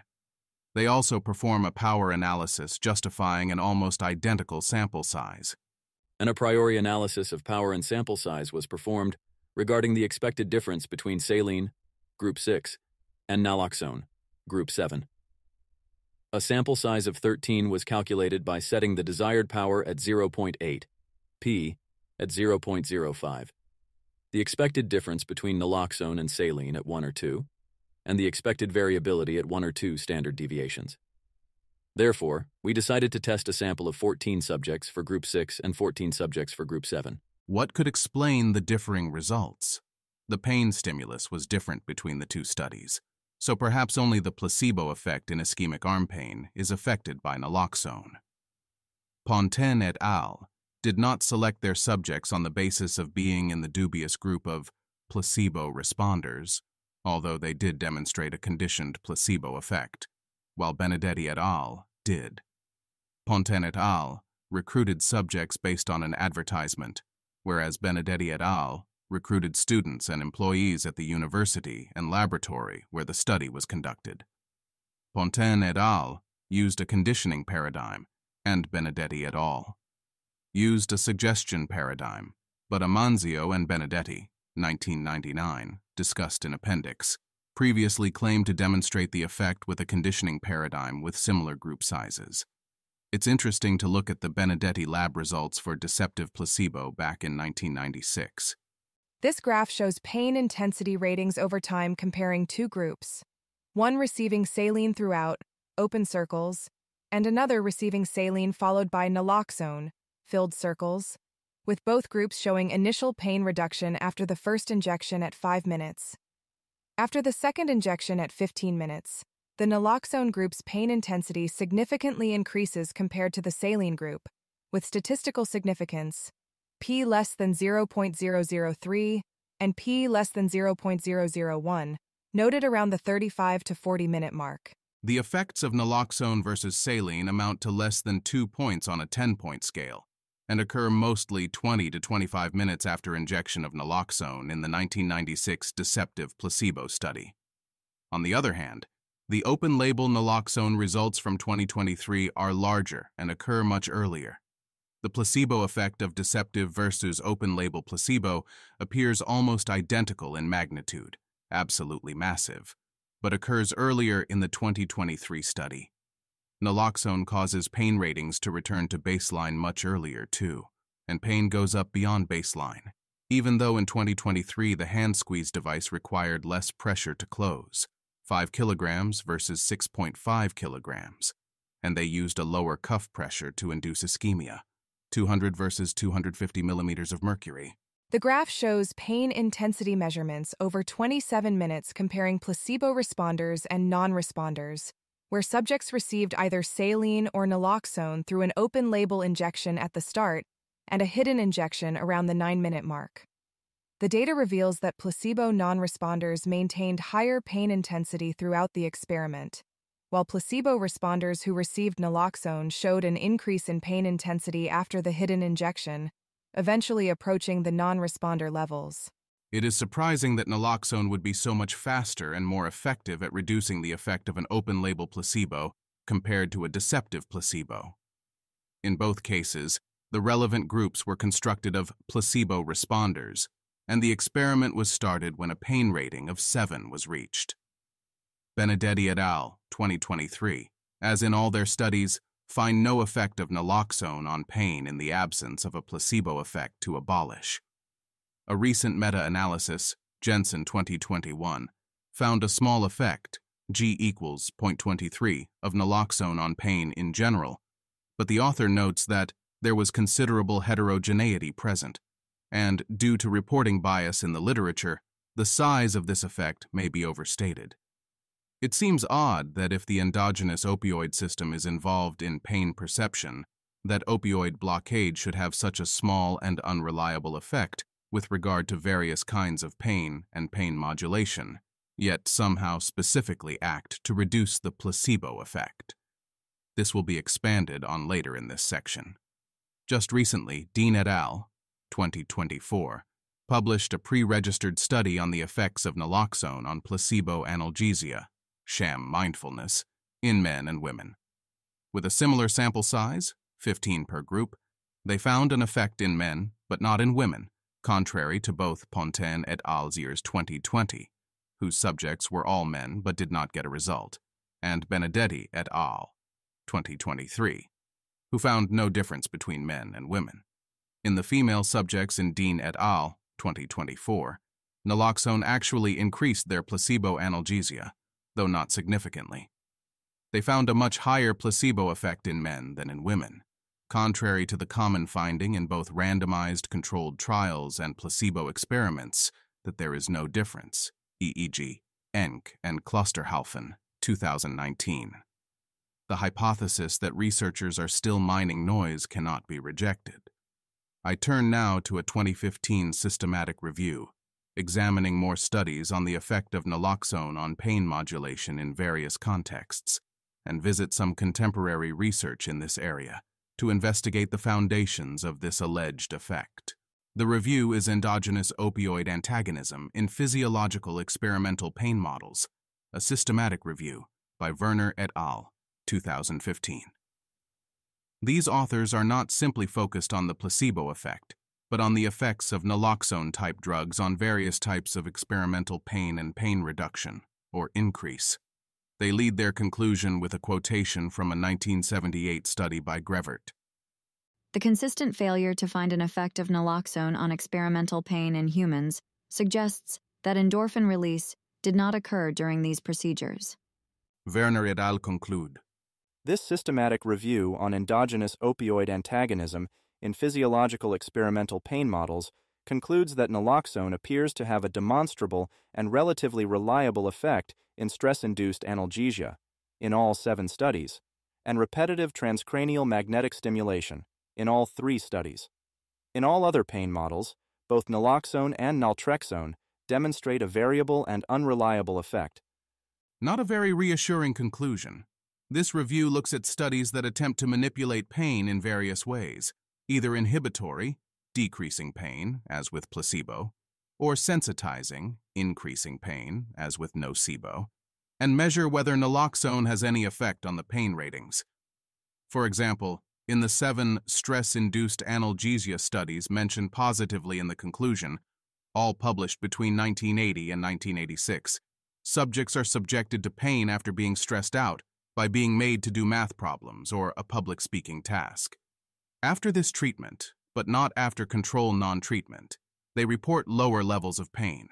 Stress reduces self-reported pain. Opioid antagonists, we are told, reduce this pain relief. Similarly, a few authors claim they can reduce pain with transcranial magnetic stimulation, and that this pain reduction is reversible by opioid antagonists. One study looked at the effects of distance running on laboratory-induced pain, and found that naloxone reversed it for ischemic, tourniquet pain, but not for heat pain. This is emblematic of the entire enterprise, a mishmash of no result, some result, a result in the opposite direction, etc.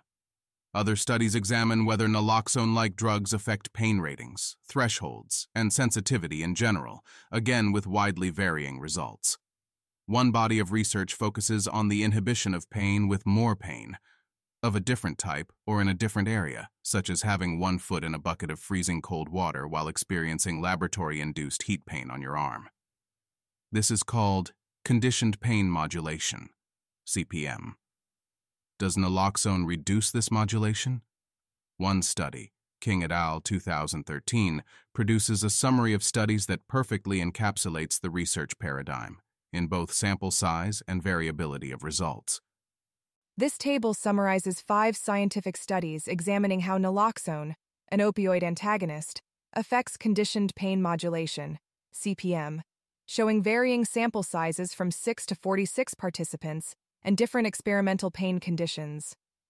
The results are mixed, with 3 studies showing no effect and 2 studies showing reduced inhibition, despite all studies using naloxone administered either intramuscularly, IM, or intravenously, IV.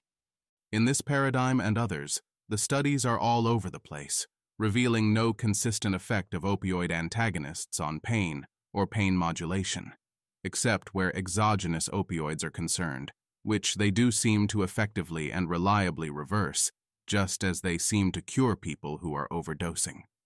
What about the 2 paradigms in which naloxone seems to have a relatively reliable effect, stress-induced analgesia and transcranial magnetic stimulation? I mentioned above that all of the stress-induced analgesia studies that show a reverse of analgesia with naloxone are from the early to mid-1980s. Scientific practices have changed somewhat since then. What is up with current research?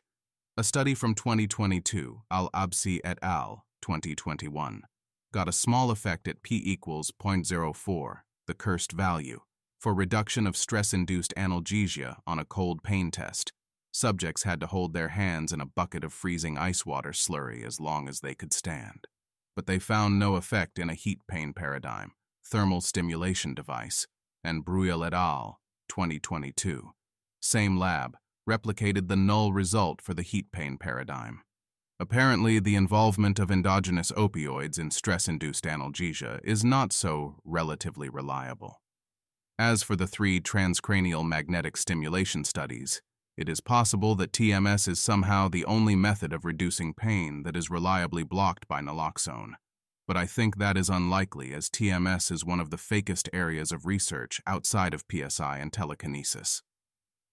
Until there is a large pre-registered multi-center replication attempt, preferably not led by researchers with high allegiance to the effect who produce positive results over and over with tiny sample sizes, it seems that the evidentiary basis for a placebo effect modulated by endogenous opioids is not very solid.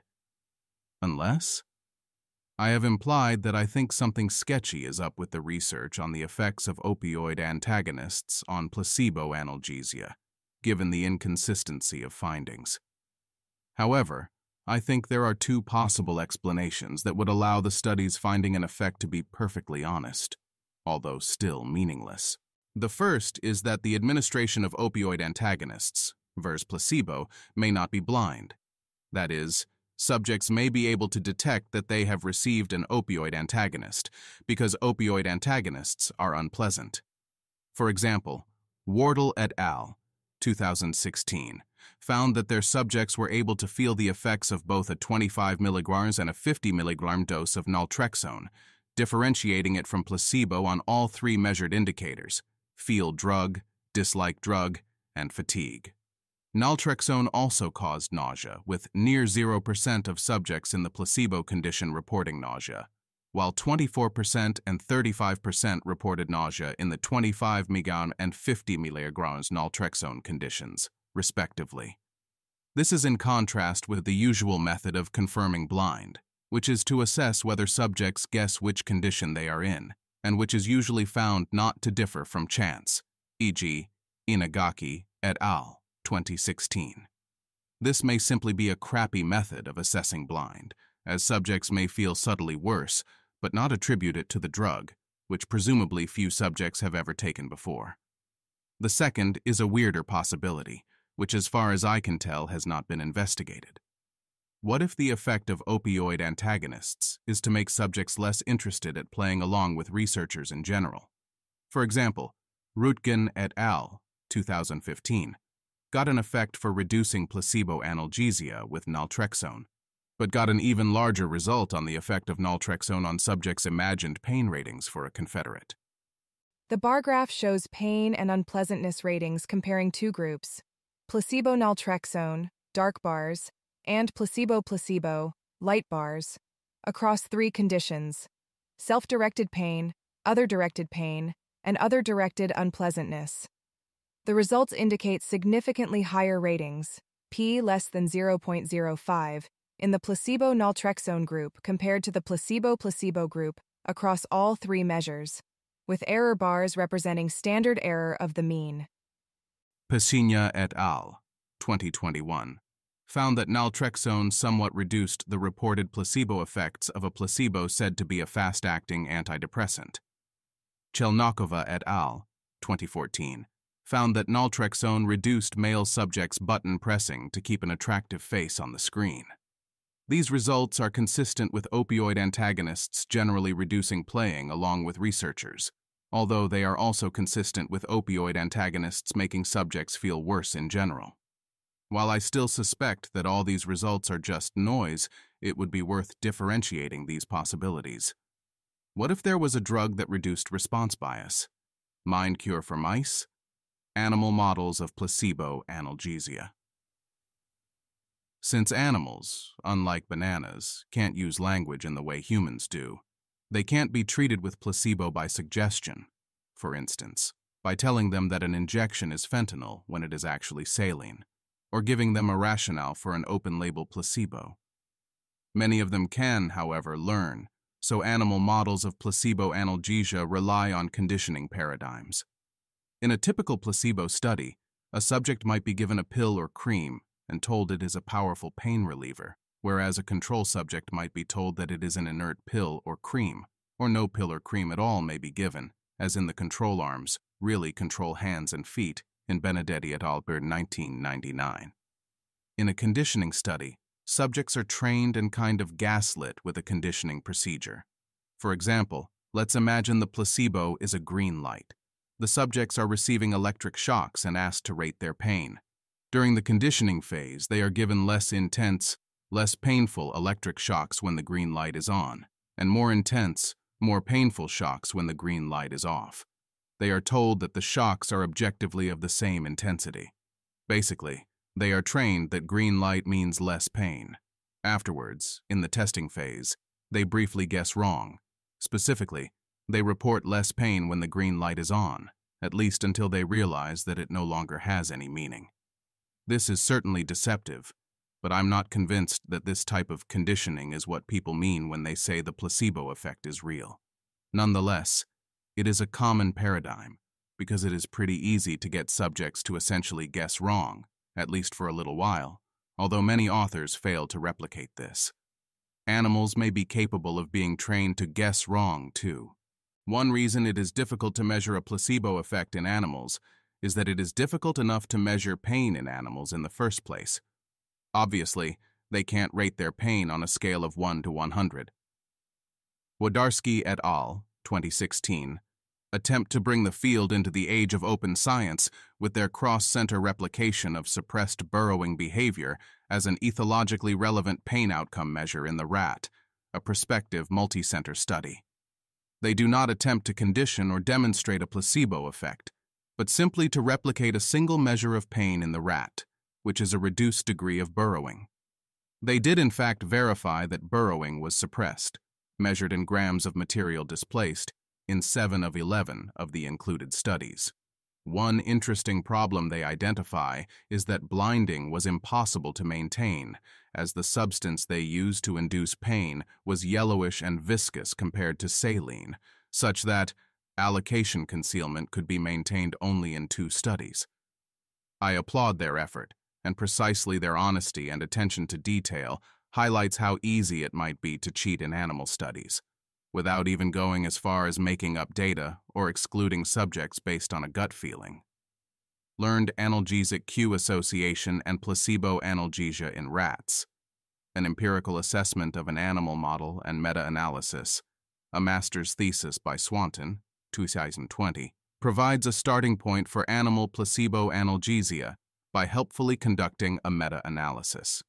Swanton also details the process of conducting 3 replication attempts of a conditioned placebo effect in rats, offering more detail than is typically seen in scientific papers.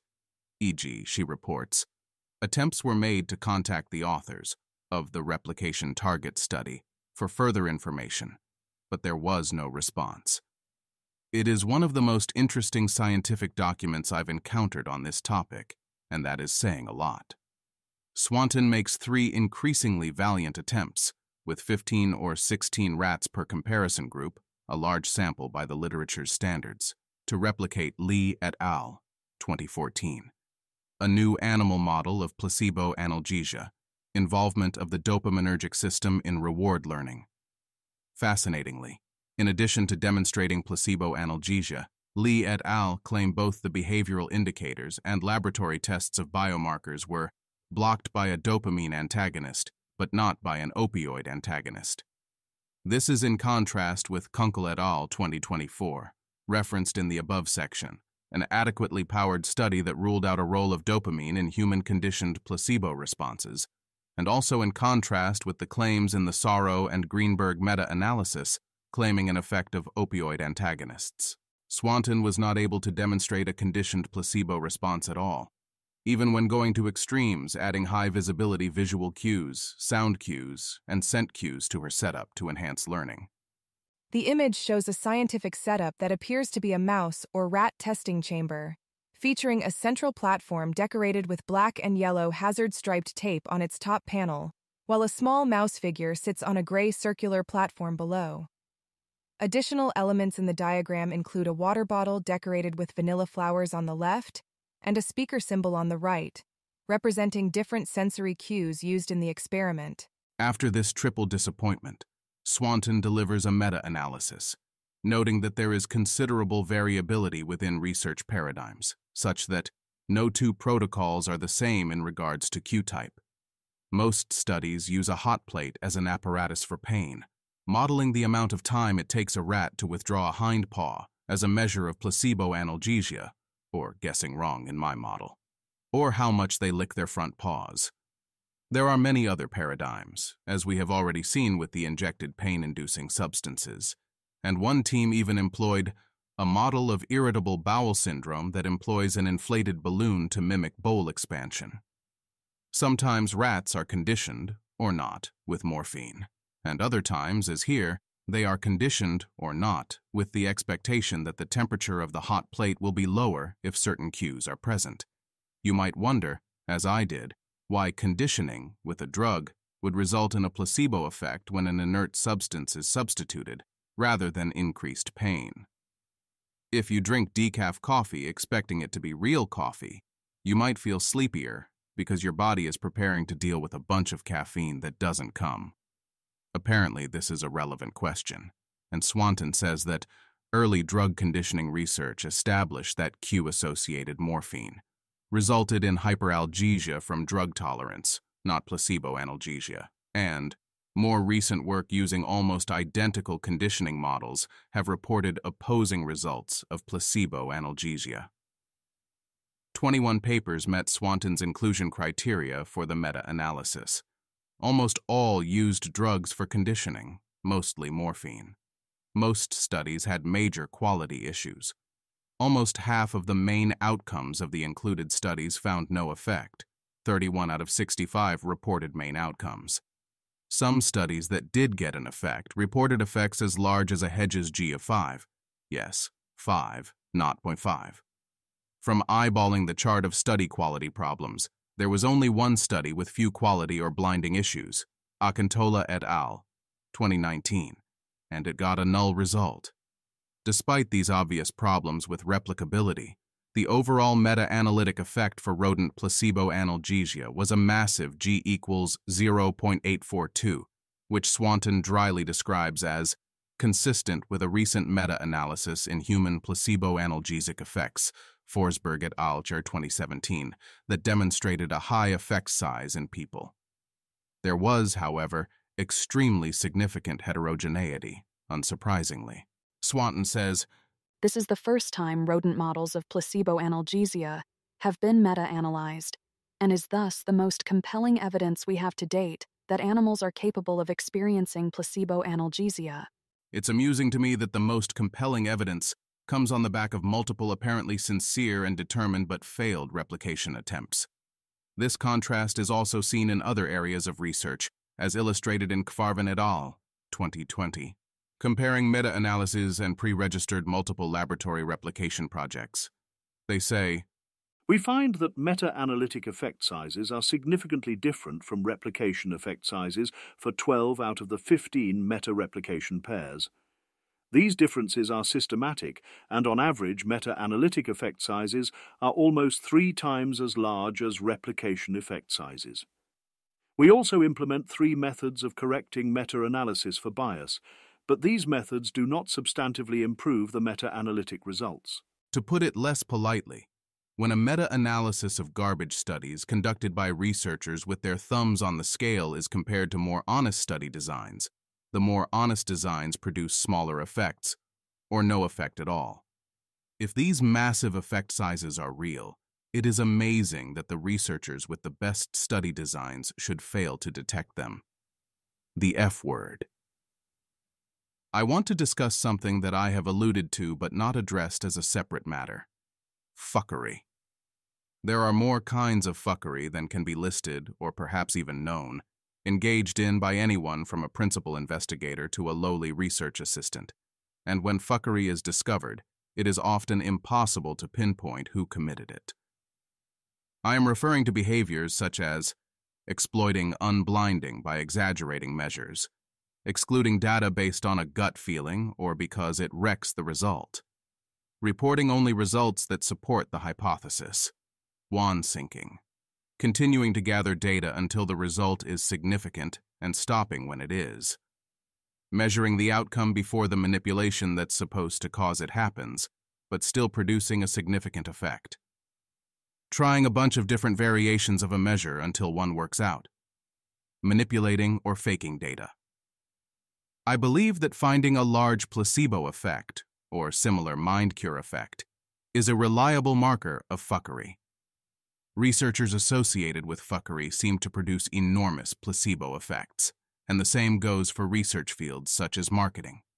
For example, Shiv, Carmen, and, relevantly, Dan Ariely, 2005, in Placebo Effects of Marketing Actions, Consumers May Get What They Pay For, produced a large nocebo effect on an objective cognitive outcome, solving word jumble puzzles, from the tiny manipulation of whether the fine print of the study materials said that the energy drink provided to recipients was purchased at a discount as part of an institutional purchase.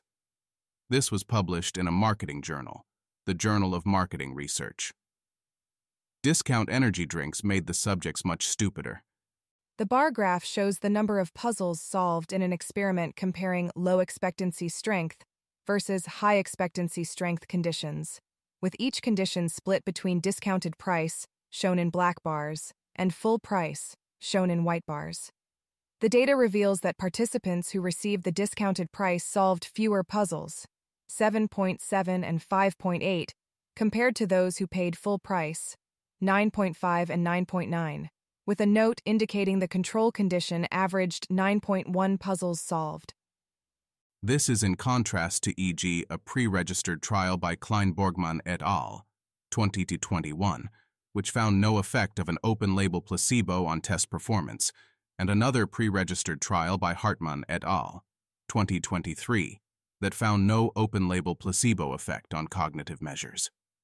Another influential placebo study is Commercial Features of Placebo and Therapeutic Efficacy, a marketing study somehow published in JAMA, again with Dan Ariely as an author. These authors find extremely large placebo effects of 15 to 30 points on a 100-point scale in a painful electric shock experiment that was not approved by the Institutional Review Board prior to execution, resulting in Ariely being suspended from MIT. If you cut corners on IRB paperwork, what other corners are you cutting? This graph shows pain rating differences between regular price and low price placebos across various shock voltages from 10V to 80V, with regular price placebos, shown by filled circles, generally showing larger pain reduction effects compared to low price placebos, shown by open circles. The number of observations decreases as voltage increases, starting with 41 observations for both price conditions at lower voltages and declining to 8 and 4 observations for regular and low price conditions respectively at 80V. In the closest replication attempt conducted, Tang et al. Chans, 2013, found much more plausible placebo effects of no effect, 1 point, and 3 points on a 100-point scale at different shock intensities under conditions similar to the above study. The above Ariely study, by the way, while only a research letter, is one of the most influential studies for the claim that expensive placebos work better than cheap placebos. Many are also convinced that properties of a placebo other than price affect their healing value, but the evidence for this is also weak. For example, Meissner et al., 2018. Are blue pills better than green? How treatment features modulate placebo effects provide a review of the evidence for this idea. The studies do not evaluate efficacy at all. Instead, they simply ask subjects on surveys to associate colors with different possible treatment effects of drugs. Linda et al., 2010, found that needles were more effective placebos than other types, although they note that, due to the heterogeneity of the trials included and the indirect comparison, our results must be interpreted with caution. Most of the studies that use needles as a placebo are acupuncture studies, an area in which many researchers are especially prone to fuckery. While not precisely a placebo effect, but still a mind cure effect, Ronald Grossarth-Matacek and Hans Eysenck published a great deal of research, now mostly retracted because of fraud, claiming that they could reduce cancer incidence in people with cancer-prone personalities by providing talk therapy, e.g., the table shows mortality data comparing 2 groups of 50 people each, a control group and a therapy group. While the control group had 31 deaths, 16 from cancer and 15 from other causes, the therapy group had significantly better outcomes with only 5 deaths, none from cancer, and 45 people still living. In the exquisitely titled What a Wonderful World It Would Be, a reanalysis of some of the work of Grossarth-Matacek, van der Ploeg, 1991, reveals an amusing way in which he caught their fraud. They had provided data years earlier with the identifying details redacted with marker ink, but the ink faded over the years, allowing van der Ploeg to check the study participants against death records. Grossarth-Matacek, faced with proof of his deception, responded that, among other things, he was simply testing van der Ploeg's honesty and wanted to know if he would reveal patient identities when the marker ink faded. Ellen Langer, in Crum and Langer, 2007, Mindset Matters, Exercise and the Placebo Effect, found large placebo effects on weight loss after subjects were merely told that their work, as hotel maids, was good exercise. I have already linked to Gelman and Brown's 2024 extensive criticism of this study, but this is not Langer's only instance of egregious fuckery. In eminent Harvard psychologist, mother of positive psychology, New Age Quack, 2014, James Coyne notes that she also advocates mind cures for cancer, much like Grossarth-Matacek and Eysenck.